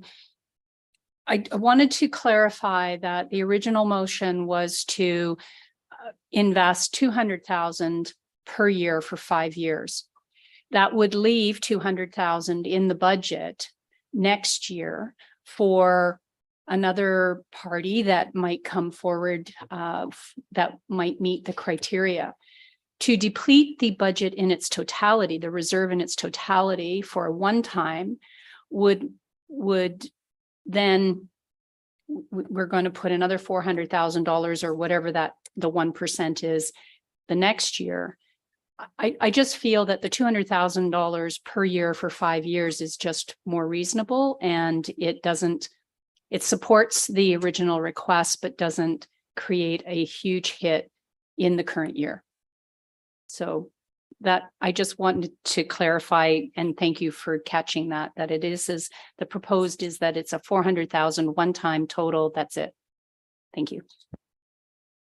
Okay. Any further discussion on the amendment to the amendment? Councillor Nielsen.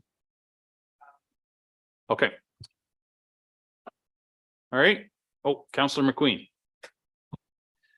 Thank you, Mr. Warden. As a seconder to the motion, I think it is to be noted that why did we not fund that reserve in the past year because of challenges through our budget process?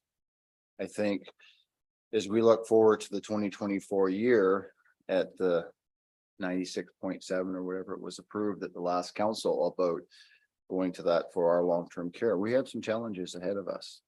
And I think it speaks to itself. Why did that fund not be funded last year? Because of the challenges of the budget that we were at. I think this gives that opportunity to give some toward that project, and it could be, it could be split over 2 years if that would, if the total amount was 400,000 to that. I know there's going to be a lot of challenges coming in the future, and I think we have to be somewhat realistic. It doesn't say that we can't donate further in the future years, but I think at this point it's being realistic. There is a large hospital that's being proposed in the Southern Georgian Bay region. I know there's processes that have been put in place in the sense of how that works, but it's going to be a regional hospital that could be coming forward in years to come with an ask as well. I know many have said that municipal governments shouldn't be in the business of healthcare. We always have been, right? So I think this is sort of a realistic thing at the time of today, and it's being realistic. So that's why I'm with the second. Thank you, sir. Councillor Mackey, did you have something?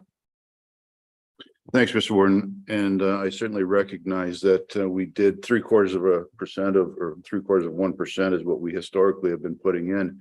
And over the last number of years, those funds have went to many worthy causes: Markdale Hospital, the Owen Sound Hospital, other hospitals. So should we be doing it? I mean, that's the $1 million question, but we're forced to do it. And those funds are certainly helping a lot of the residents of Grey County having these facilities.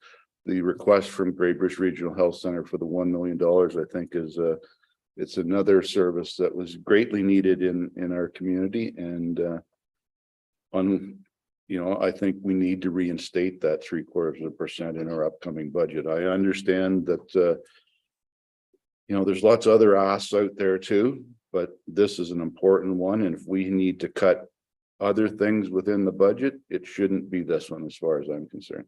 Thanks. Thank you, sir. Any other questions, discussion? Okay, I'll call the question on the amendment to the amendment. Sorry? Oh, sorry, I thought somebody. All right, so I'm going to call the question on the amendment to the amendment. All those in favor? Opposed, if any? I'll declare that lost. Absolutely. Madam Clerk, will you take the recorded vote, please?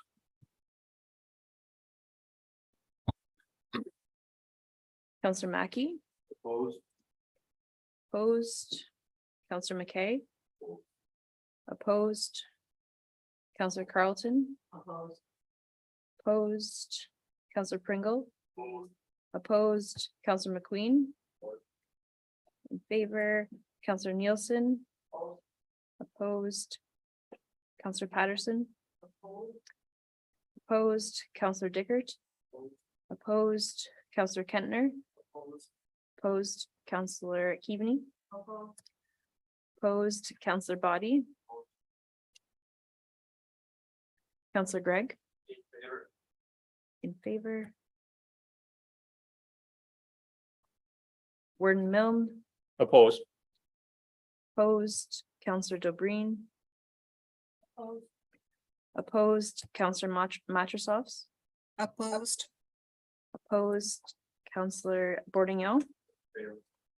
Counselor Bordignon is in favor. Counselor Eccles. In favor. In favor. Counselor Hutchinson. Opposed. Opposed. That motion is lost 69-27. Thank you, Madam Clerk. So now we're back to the original amendment to the motion that proposed that we start the contributions of $200,000 a year this year. Everyone's clear on that? It's been moved and seconded. Is there any further discussion on the original amendment? Not seeing any, I'll ask the question. All those in favor? Opposed, if any? That is carried. So now we're back to the original motion as amended. Any further discussion? Counselor Nielsen, you had something earlier. You're good? Okay, thank you. Any other questions? Counselor Eccles. So how does the motion read now? Like, I'm just trying to figure out what the difference is. Yeah, So the difference is the original motion asked that the payments of $200,000 a year start next year. The amendment starts the payments this year. So the $200,000 for this year would come out of the reserve. Okay? All right. Any other questions? Discussion? I'll call the question. All those in favor? Opposed, if any? That is carried. Thank you very much. Thank you, Mary Lou. Okay, it's 12:05. Lunch is here. We have at least two items yet to discuss. We have the forest management options report and the housing one that Councillor Body asked to be pulled out of the consent. How's everybody feeling? You want to carry on or you want to stop for lunch? Carry on. All right. It's not my fault if your lunch is cold. All right, so the next report is the forest management options report. Natalie Machalko, and I see Lee Thurston is here with her. Someone care to move that report? Councillor Pringle and Councillor McKay. Natalie, welcome. And Lee, thank you. Welcome as well.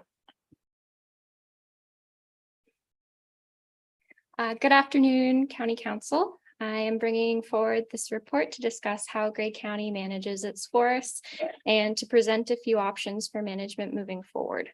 I just want to acknowledge Grey Sauble Conservation Authority staff as well as county staff contributions to this report. The county's forest manager and bylaw officer Lee Thurston is here today to help present, and I very much appreciate his expertise with this project. So the county owns and manages 45 separate forest properties which comprises approximately 3,000 hectares or just under 8,000 acres of forest. These forests are managed in accordance with the Forest Management Plan, which was adopted in 2003 and updated in 2021. This plan was completed by Grace Elbow Conservation Authority in consultation with the Forest Management Plan Advisory Committee, which was composed of industry stakeholders. As a result of recent inventories indicating that forests are not regenerating as quickly as anticipated due to a variety of reasons, in addition to recent public feedback on harvest operations, heightened risk of forest fires, Grey County's recent climate change action plan, Going Green and Grey, and Council's declaration of a climate emergency, county staff are seeking direction to re-examine forest management in the county-owned forests.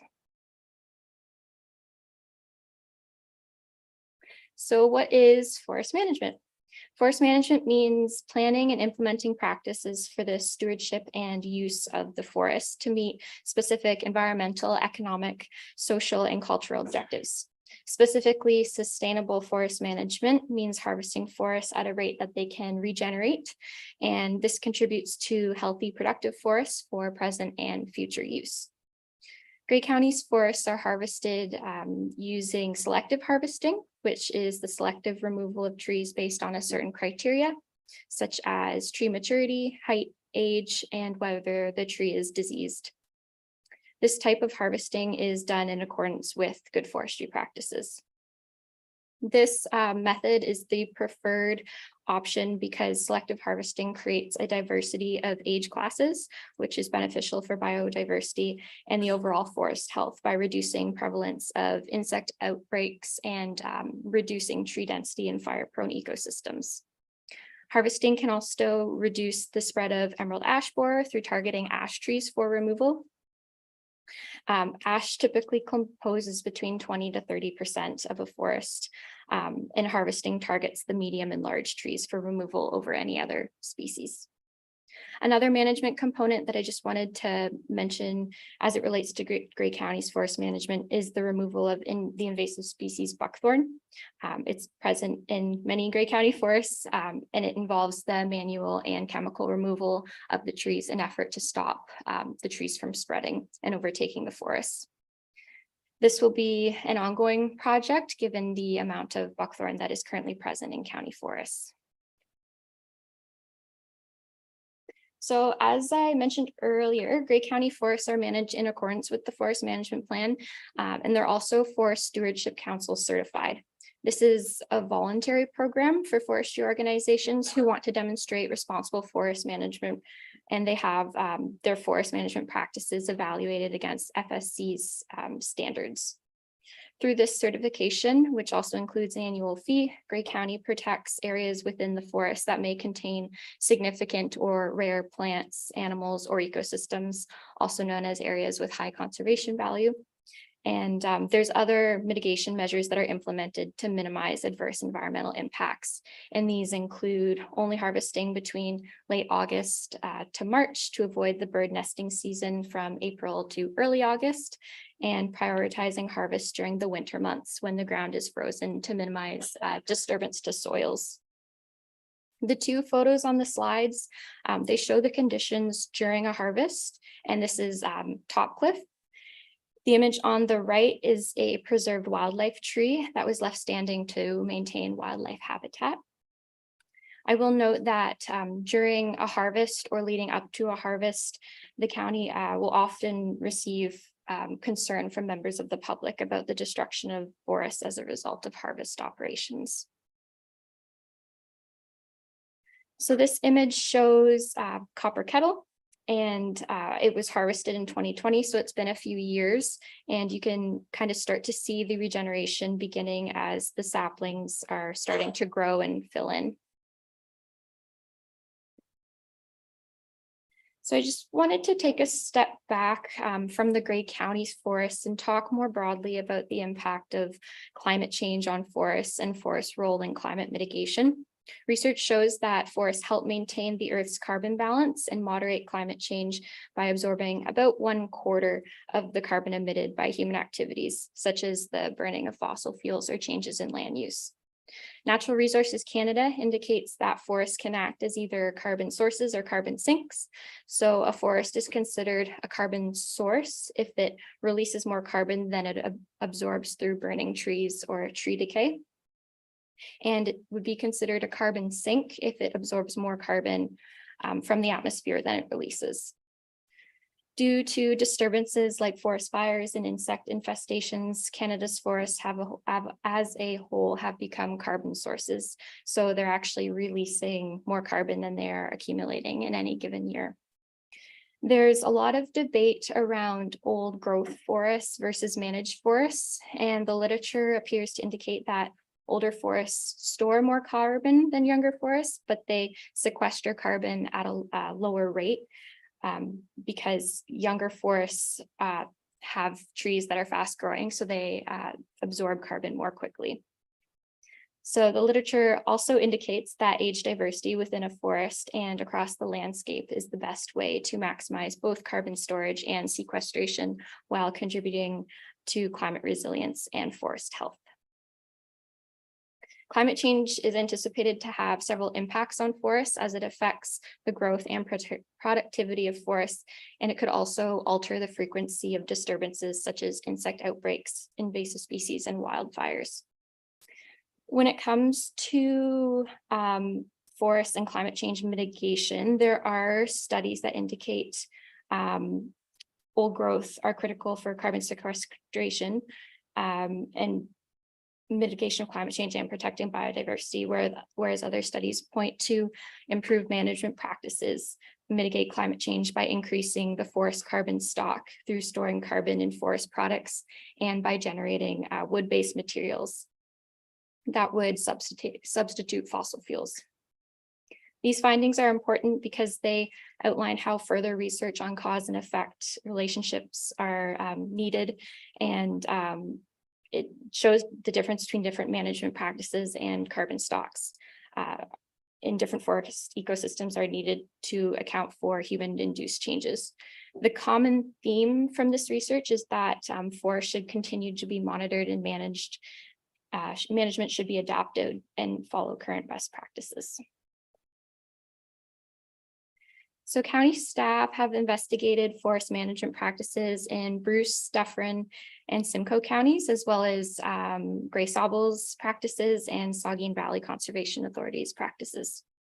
These authorities, they all manage their forests in accordance with their respective forest management plans. And some of these authorities have investigated different options, such as a carbon offset project, but none of them have a current project at this time. Just to talk a little bit more about carbon offset projects, a carbon offset refers to a reduction in greenhouse gas emissions or an increase in carbon storage that is used to compensate for emissions that would occur elsewhere. Forest carbon markets, they allow businesses, municipalities, and other organizations to purchase carbon credits to offset their emissions. A forest carbon credit would be created when a landowner undertakes a specific project to increase their forest's ability to absorb either carbon dioxide and store carbon. The projects are then monetized in the marketplace, and the increased carbon dioxide intake by forests is used to offset emissions by another entity. There are a few different types of carbon offset projects and the different criteria for eligibility, but I will go into more detail about that in the upcoming slides. So staff have identified 4 options for council's consideration. The first one is continuing with the harvesting and amend the harvest schedule in the forest management plan, harvest in select county forests only, look into potentially a carbon offset project, or discontinue harvesting altogether. Staff recommend proceeding with option A in addition to investigating carbon offset projects and identifying county forests where harvesting may not be feasible for ecological or access reasons through options B and C. So to talk a little bit about forest management option A, if council were to support continuing with harvesting in county forests, the current harvest schedule in the forest management plan would need to be amended. The forest management plan stipulates a current harvest cycle of 10 years for plantations and 15 years for hardwoods. So all of the hardwood forests are at the total basal area of 20 meters squared per hectare.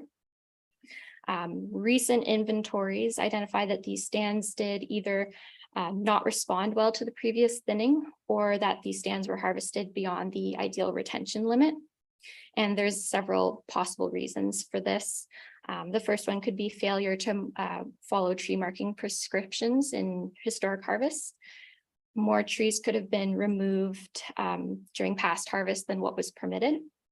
Specific growing conditions during the previous 15 to 20-year cycle didn't produce the anticipated volumes, or any combination of these factors. So I'm just going to pass it off to Lee to talk a little bit more about the proposed harvest schedule. Okay, I'm going to give you a crash course in forestry and give you my 35+ years knowledge into one slide. So we have two types of forests here. We have plantations, which are man-made, of course, and we have naturally occurring stands. Our naturally occurring stands are basically all upland tolerant hardwoods. And as foresters, we have our own little language. One of the terms is basal area, and Natalie referred to that. Basal area basically is if you cut every stem off in a hectare at 1.3 meters or breast height, basal area is the area of surface of all those cut stems, okay? We know that upland tolerant hardwoods respond best between 16 meters squared and 22 meters squared. So when we do our good forestry practices, single tree selection, we try and target 20 meters squared as a retention. Now, the past management plan was a 15-year cycle and taking it to 20 meters squared. I have no idea what happened in the past, but our stands aren't there. We're sitting anywhere from 18 to 20, some of them maybe 21, 22 at the most. So when I wrote the new management plan, I left it at 15 years and 20 meters squared. I've had to push out a few stands because of that, because they're not there. There's nothing to harvest if I try and target 20. So what I'd like to do is target 16 to 18 and extend the cycle out to 25. I know Brian was involved with the forest management plan, and we should have given some room for me to work with, but we didn't. We put it at 15 years. So anyways, that's what I would like to see proposed for the future, is a 25-year cycle. And I'll give it back to Natalie.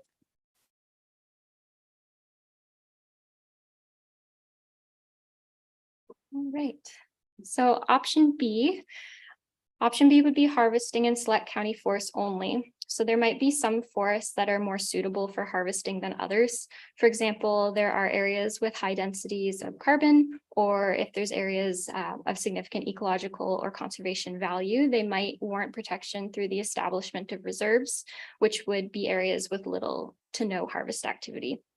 Limiting harvest in some counties' forests would also promote old forest conditions, which they do play a role in carbon sequestration and the mitigation of climate change. There may be some county forests not suitable for harvesting because forest access is difficult, or the forest can only be accessed via non-county property. For example, Dromore County Forest can only be accessed from a private landowner's driveway, and this is facilitated through an agreement with the county, and the landowner allows forestry and contractor staff to access the county forest. Additional county forests less suitable for harvest due to access might include Colaport uplands, Osprey wetlands, and the Lewick Mill. Areas with a high volume of recreational use may also be considered for a non-harvest forest, or a portion of a forest for non-harvest. Some of the harvests that we hear the greatest public concern over are those that have high concentrations of trail usage, and county staff will receive concerns from trail users. The forests that are determined to be less suitable for harvest can be monitored each year for disease and insect infestation. So option C would allow the county to explore carbon offset projects and determine whether the county forest would be eligible. There are three main types of projects. The first one being avoided conversion, which is protecting the forest from future development to keep carbon in the forest. The second one would be afforestation, reforestation, or revegetation, which is growing new trees in areas that previously weren't treed. Improved forest management is the third one, and it involves using practices that increase the amount of carbon dioxide removed from the air, as well as carbon stored in an existing forest by creating a reserve or harvesting less frequently to grow larger trees, or thinning to allow the remaining trees to grow, have more room to grow.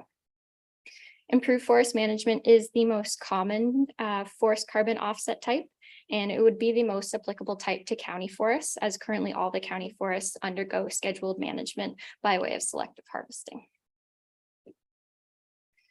When county staff consulted with a carbon offset project organization, they provided some general information on eligibility. And these were requirements around land ownership and the minimum amount of forest area to be economically viable as a single project. In the business as usual forest management, all merchantable timber is harvested, whereas in improved forest management, it requires harvesting to be within the forest growth limits.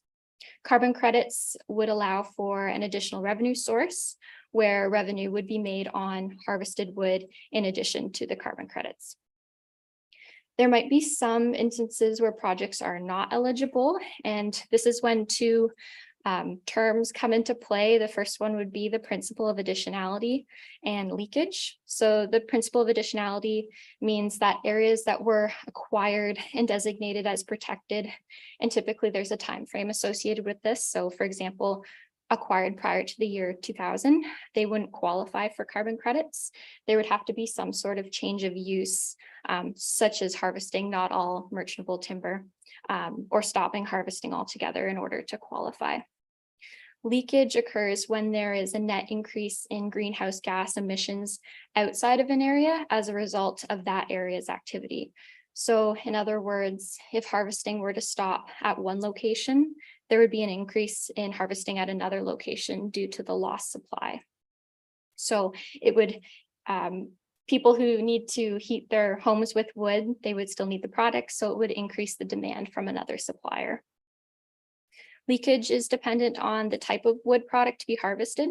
So if we look at fuel wood, it's often consumed locally, and it can be somewhat sourced easily in the region. So leakage would be anticipated to be high. Some assessments for carbon offset projects consider the risk of leakage to be so high that project areas where fuel wood removal represents more than 5% of the annual harvest level, they wouldn't be eligible. So Gray Sauble Conservation, they engaged Carbon Zero to complete a project feasibility assessment to investigate the viability of a forest carbon offset for their lands. Carbon Zero suggested that Gray Sauble could have a project that would bring in revenue between $32,000 and $98,000 per year. This would exclude any costs associated with the project or carbon broker fees. The report highlighted the main reasons for the low revenue projections, which speak to the terms mentioned earlier, the principle of additionality and leakage. So 47% of Gray Sauble's land base has not had forest management, and through the principle of additionality, it wouldn't qualify for carbon credits. Most of Gray Sauble's land was acquired and designated as protected prior to the year 2000. So in order to receive credits for these lands, there would need to be some sort of changed use. The second thing is the leakage. So if Gray Sauble were to cease harvesting in their forests, there would be an increase in harvesting at another location due to the lost supply. And Carbon Zero estimates leakage to be between 40 and 70%. Bruce County has signed up for the development of a forest carbon offset project, but they are currently waiting on the federal protocols for the compliance market to be released prior to proceeding with the project. If council provided direction to further investigate a carbon offset project, staff would need to work with purchasing staff on the proper procurement process for this.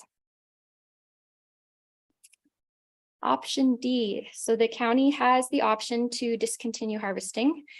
This option would have several impacts. The first one being that forest growth would slow and eventually decline as a result of a lack of harvesting, which could result in the forest becoming carbon sources. The second impact would be leakage, as mentioned in the last slide with respect to Gray Sauble's feasibility assessment. If Gray County were to stop harvesting, harvesting would increase somewhere else.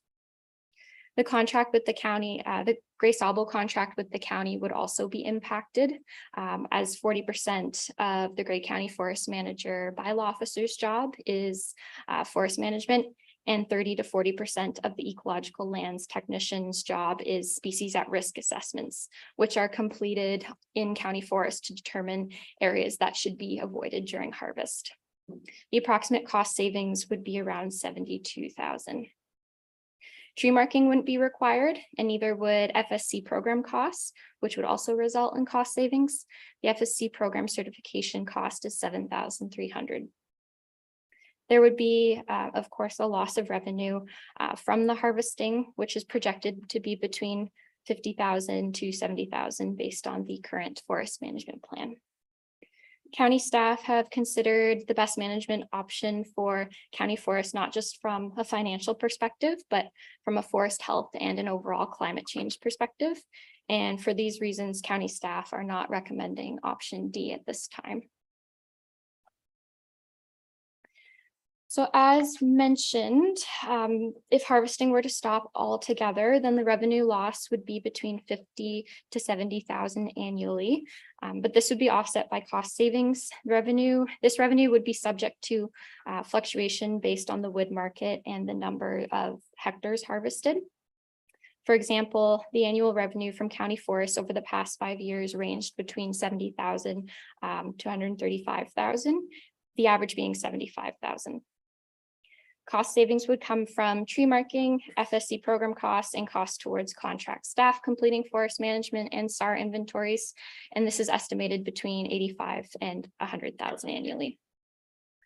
If the county were to harvest in select county forests, cost savings would come from less tree marking, which also fluctuates based on factors such as the company that provides that service.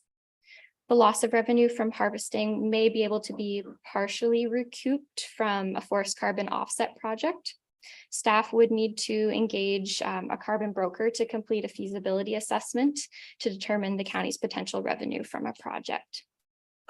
If council were to support option A, the revenue is anticipated to be closer to or below $50,000 annually, given fewer hectares will be harvested per year to allow forest to increase the anticipated growth of 26 meters squared per hectare in 25 years. Some other considerations include putting money toward future climate change action plan studies pertaining to forest cover and land use, and then using forest revenue from harvests or carbon credits for conservation purposes. So that brings me to the recommendations of this report, that this report regarding forest management options be received, that this report be shared with member municipalities within Gray County for their review, that staff be directed to proceed with amending the harvest schedule in the forest management plan to 25 years and reduce the total basal area to 16 to 18 meters squared per hectare, and that staff be directed to prepare a further report for council's consideration exploring potential revenue from carbon offset projects based on the amended harvest schedule, identifying select forests where harvesting may not be feasible from an ecological, recreational, or asset access perspective, and then provide for public consultation on the county's forest management approaches. I just wanted to close with the sentiment that the county forests are not there to be sources of income, and they're not managed to be as such. It is important to consider all aspects from the overall forest health perspective, going green and gray commitments, recreational amenities, and financial considerations. If council supports the recommendation, county staff do want to undertake public consultation, as there are many people that use and care deeply for the county forests. So thank you for your time and happy to take any questions. Thank you, Natalie, and thank you, Lee. Lee correctly pointed out I was on part of the task force to revise the forest management plan. I think Councillor McQueen was on that committee as well, maybe not.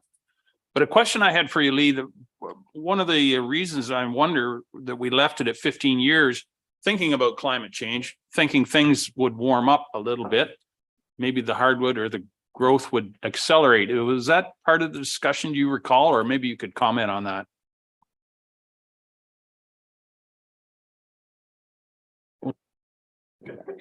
Okay, yes, I believe that was part of the discussion at the time. Apparently it is in the northern conifers, and so that's why they were extrapolating it down to the southern. So the northern conifer stands are increasing their growth. Why it's not increasing down here, I don't know. At the same time, there's not a lot of research done in southern Ontario since the ministry left. So, you know, Okay. Oh, sorry.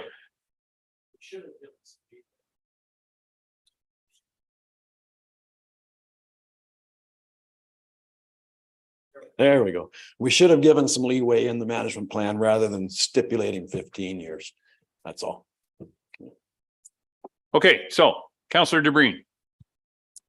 Thank you, Warden Milne. And with the number of forest fires that are occurring and the concern about our growing forestry stands, I'm listening very intently and reading intently about our own county forests, as well as the private managed forests that we potentially, or Grey Sauble or Saugeen Valley, may assist in developing. What would I've got a couple of questions.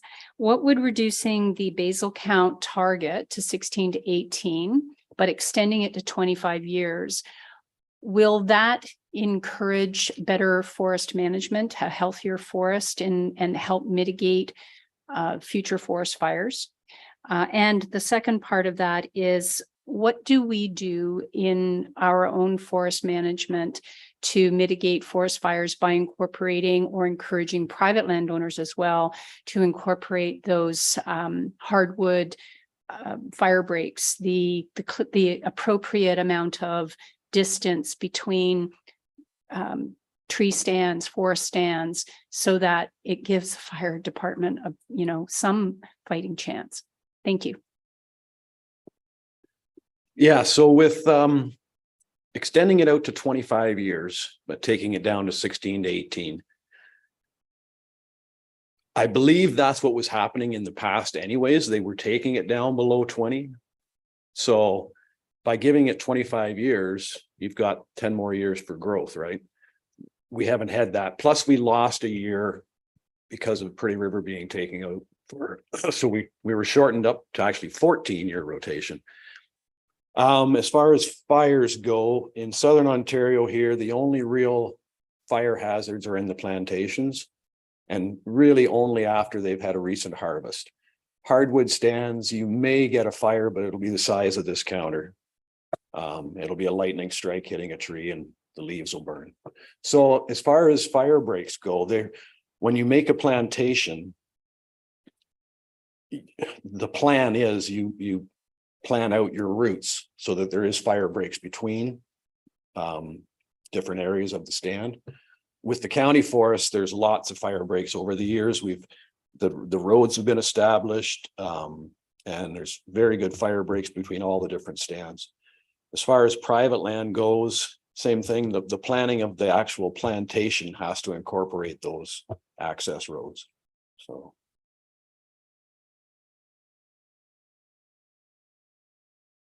Thank you. And that is my understanding, or incorporating also a hardwood break as well, because they burn slower, as you said.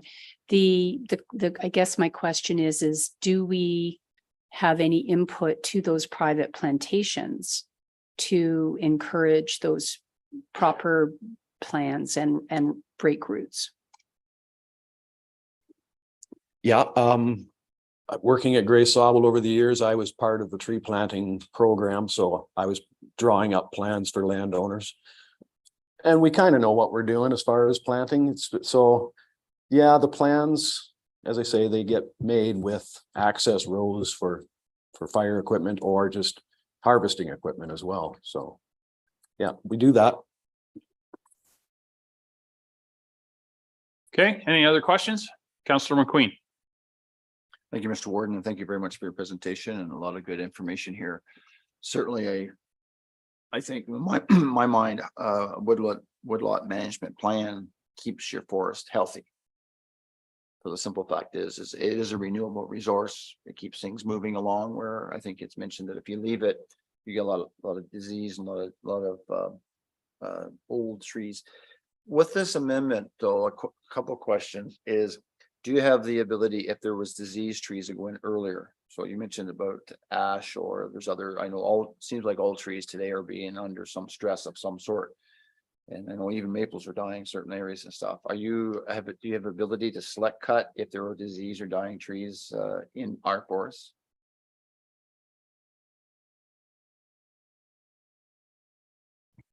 There we go. Yes, that would give me leeway. I could look at it in 15 years. And if there's trees that have to come out, we could do a selective cut then. We have been targeting the ash trees in all the stands over the last probably getting close to 20 years now. So we've probably got rid of most of the medium and large ash and allowed the small ash to stay to hopefully get bigger. Over in the town of Blue Mountains, the maple dieback is bad up on the hill up there. So yeah, there's lots of things that can affect it, and that would give me leeway.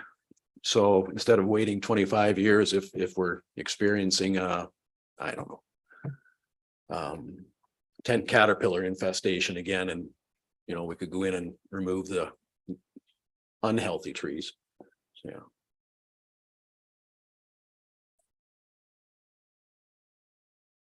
Thank you for that, because I think you have to have that flexibility. There has to be some flexibility. And the other part there about the recreational part, I know a few years ago there was a plan, and there was a county forest somewhere in Euphrasia, Hardwick, or I can't remember the exact name. And it was part of the Bruce Trail, and there was a lot of concern next to the Bruce Trail about cutting large stands of pine trees, and which I think at the time Manley Risk, who was a councillor in Grey Highlands, planted. One time, or certainly the pine grow a lot faster than hardwoods. So if that was something that was sort of being recognized on the recreational areas, I think that was it, because I know at the time, and some maybe around the table remember that discussion, there wasn't a lot of big dollars that were gained from leaving those trees, but it's certainly from a walking and a viewing side, it would have made a big difference in the sense of seeing those trees gone versus standing there within a certain distance of that trail system. And I think it was a time when pine was very cheap, but anyway.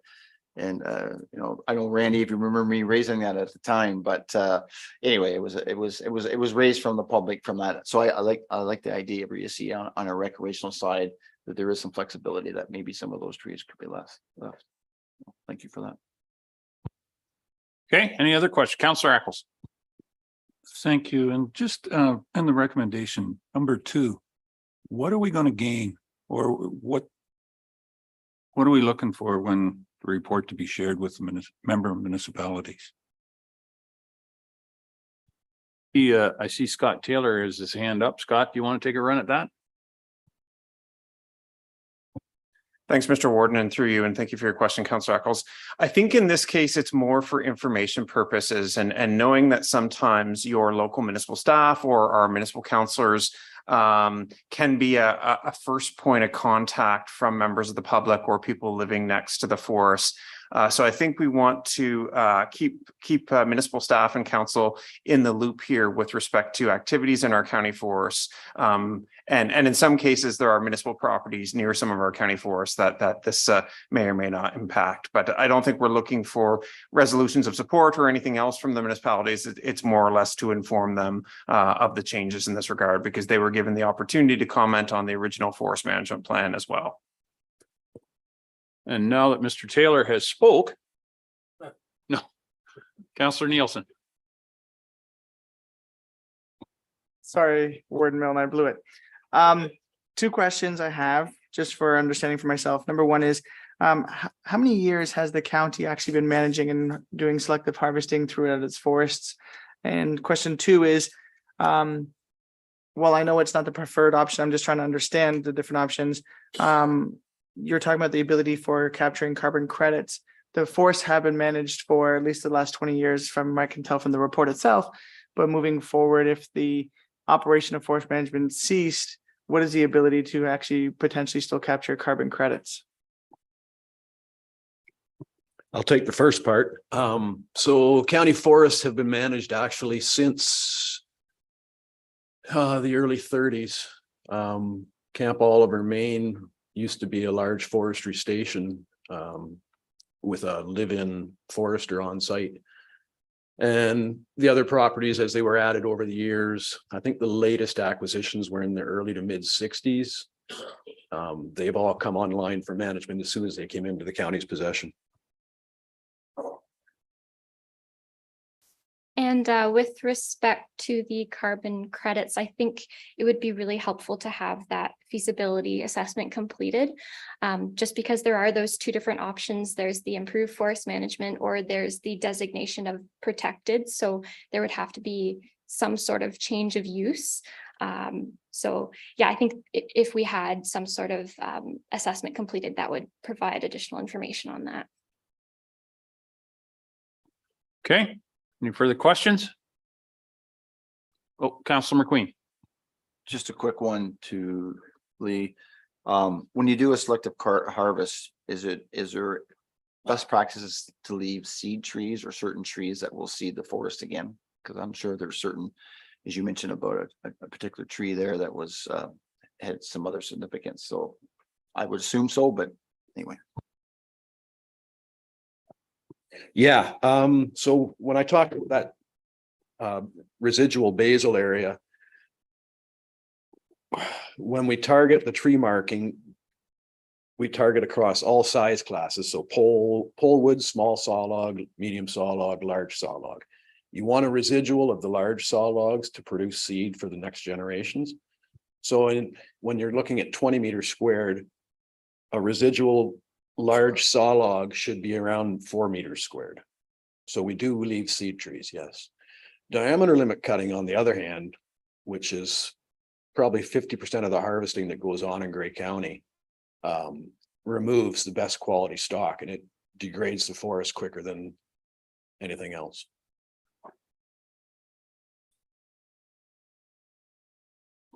So that was what I was thinking about, how the regeneration hasn't happened as fast as you thought, or the growth hasn't happened. I just wondered if there's some science there that, are we doing it right? And is that the right process? And it sounds like it is, but you said on private, it's maybe not. So I'll leave it at that, but there could be more into that in the sense of, you know, best practices in the sense, and because if you don't have seed trees that are going to leave the best generation of trees, then maybe there needs to be a bit more science on that side as well. Okay, any further questions, comments? Councillor Gregg. Thanks. And I should just ask, I know at the Conservation Authority, certainly we have been targeting the ash. To what degree has the ash been targeted within the county forest?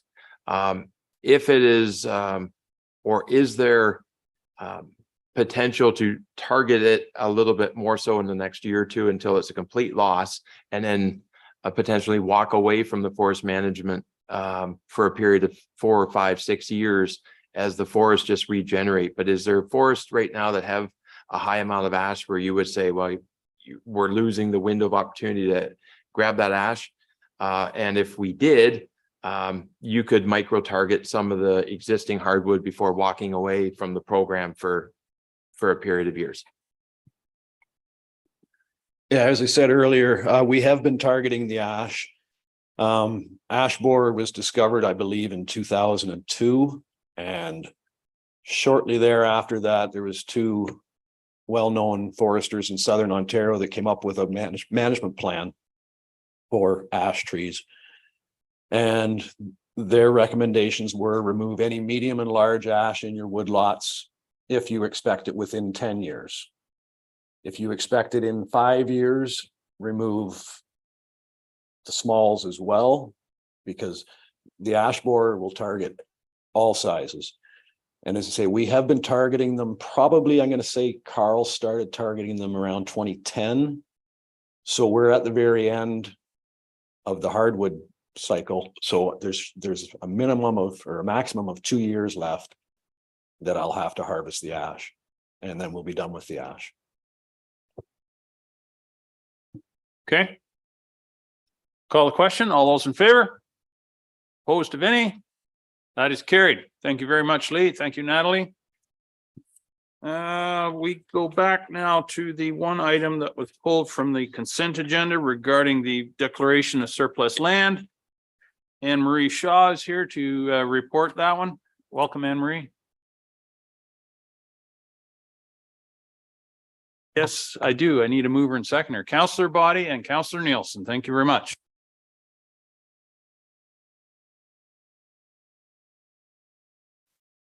I'm just wondering if there's any specific questions for the report that was pulled? No. No, I just wanted to make her get up and walk the cast and pick on her. No, I just I think there's 11 new councillors around the table. I understand it was discussed at committee. So more councillors will be up on top of it than perhaps than I thought. But Westmount's a part of Owen Sound that has got housing that's probably owned by Owen Sound and then came to the county in about 2001. Think of a wartime bungalow type, except brick and a little bit bigger. Built in late 50s, early 60s, has naturally aged. Being individual houses, they are hard to maintain and put a lot of love into them without big budgets. So in 2017, we looked at it and came up with a long-term plan around it would have been discussed at committee, and I think we beat the daylights out of it before it got to council. That we would start to sell those off and move the money into maybe higher density housing and newer projects, etc.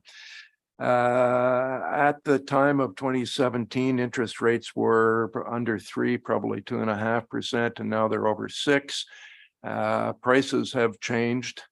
And recently I walked through that neighborhood and looked at the lack of density, I guess, is though there's shared laneways, as you see in the description, there's a lot of land there. And I started to wonder if we're doing the right thing by sawing them off, or it'd be better to hold on to the land itself, at some point take them down and start to build new housing there that would be more dense, perhaps 3 units together or different things. I think this would be our first sale, I believe, since we came up with a policy or getting towards that. You know, part of the idea at the point of time was the interest rates were such and the prices were such that we hope that people that perhaps live in them or can't quite afford their own houses, it was an opportunity, but that might not be there at this point. So I'm just wondering if we should be re-looking at that policy and thinking about holding that land, perhaps eventually tearing down houses, or put together a plan to tear down houses and rebuilt with more density on that land as it is, because of course land's always hard to get. So those are my thoughts, and I don't know, Anne Marie may have answers. Thank you for that. We've had 4 that have sold in the last little bit, but for years there, we didn't have any. You're correct. So it's only been over the last couple of years. One of the reasons that we looked, another reason why we looked at selling the properties was to set up a fund. We didn't have the Affordable Housing Fund at that time, and looking at other ways other than the levy that we could promote the growth, promote more housing being built. It is any type of housing. We looked at affordable or various types of housing that would work. So in order to make a unit or a building affordable, you need a lot of upfront money in order for that to happen, so that the rents can remain a lower interest or lower, so that people can afford to live there. So we looked at the possibility of putting those funds. I think when we went also back in 2000 I think it might have been 20 when we had our first one, or 21, we came up with the ability to sell it and what that process would look like. And that's where we came up with this process. And it allows us to pool our resources. We don't get a whole lot of funding from the province anymore to build. So that's one thing that's gone down. We do have our affordable housing 1% build fund that we add in, and then we also have these funds. So this allows us to build up a reserve so that we can fund options, so that we can fund housing options. At our second, or in June, our community services committee, we talked about options for people that are experiencing homelessness or people that need transitional housing. And these funds were to go towards some of those initiatives. So I think if we were to not sell at this point, it would have an impact on some of the initiatives, the immediate initiatives that we were going to look at. We also wait until a unit becomes vacant, so we don't ask people to leave. So we did have in mind that if we ever did get 2 units beside each other that were vacant, that we could look at the possibility of a small build there. So that's certainly been on our radar too. We have obviously a housing crisis, but our ability to sell some housing units that are at the end of their life, that are not energy efficient, and pool that money and build multiple units was kind of the idea behind this initiative. Thank you, Emery, for that answer. Councillor DeBreen. Thank you, Warden Milne. Thank you, Emery. And I did mention or ask at the committee meeting something very similar about, why would we be selling off houses when we are in a housing crisis, and whether or not there was potential for this property being county on a shared laneway and all of that to perhaps the potential buyer may be interested in entertaining a multi-residential affordable concept. We could hope, and certainly those options could be available if we were to partner with those developers. So I'm hopeful that we keep all of our options open. Thank you. And a little bit about our buyers have been seniors on fixed incomes, small young families. So we really are fortunate that it has been going to people that need that price range. There's not a lot in that price range available in our area even. Thank you, Emery. Any further questions, discussion? I'll call the question. All those in favor? That is carried. Thank you, Anne-Marie. We have no closed meeting matters. We have no other business, or is there any other business? Any notice of motion? Planning department have anything?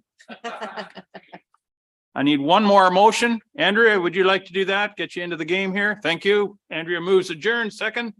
Councillor Eccles, all in favor? We're adjourned. Thank you, ladies and gentlemen.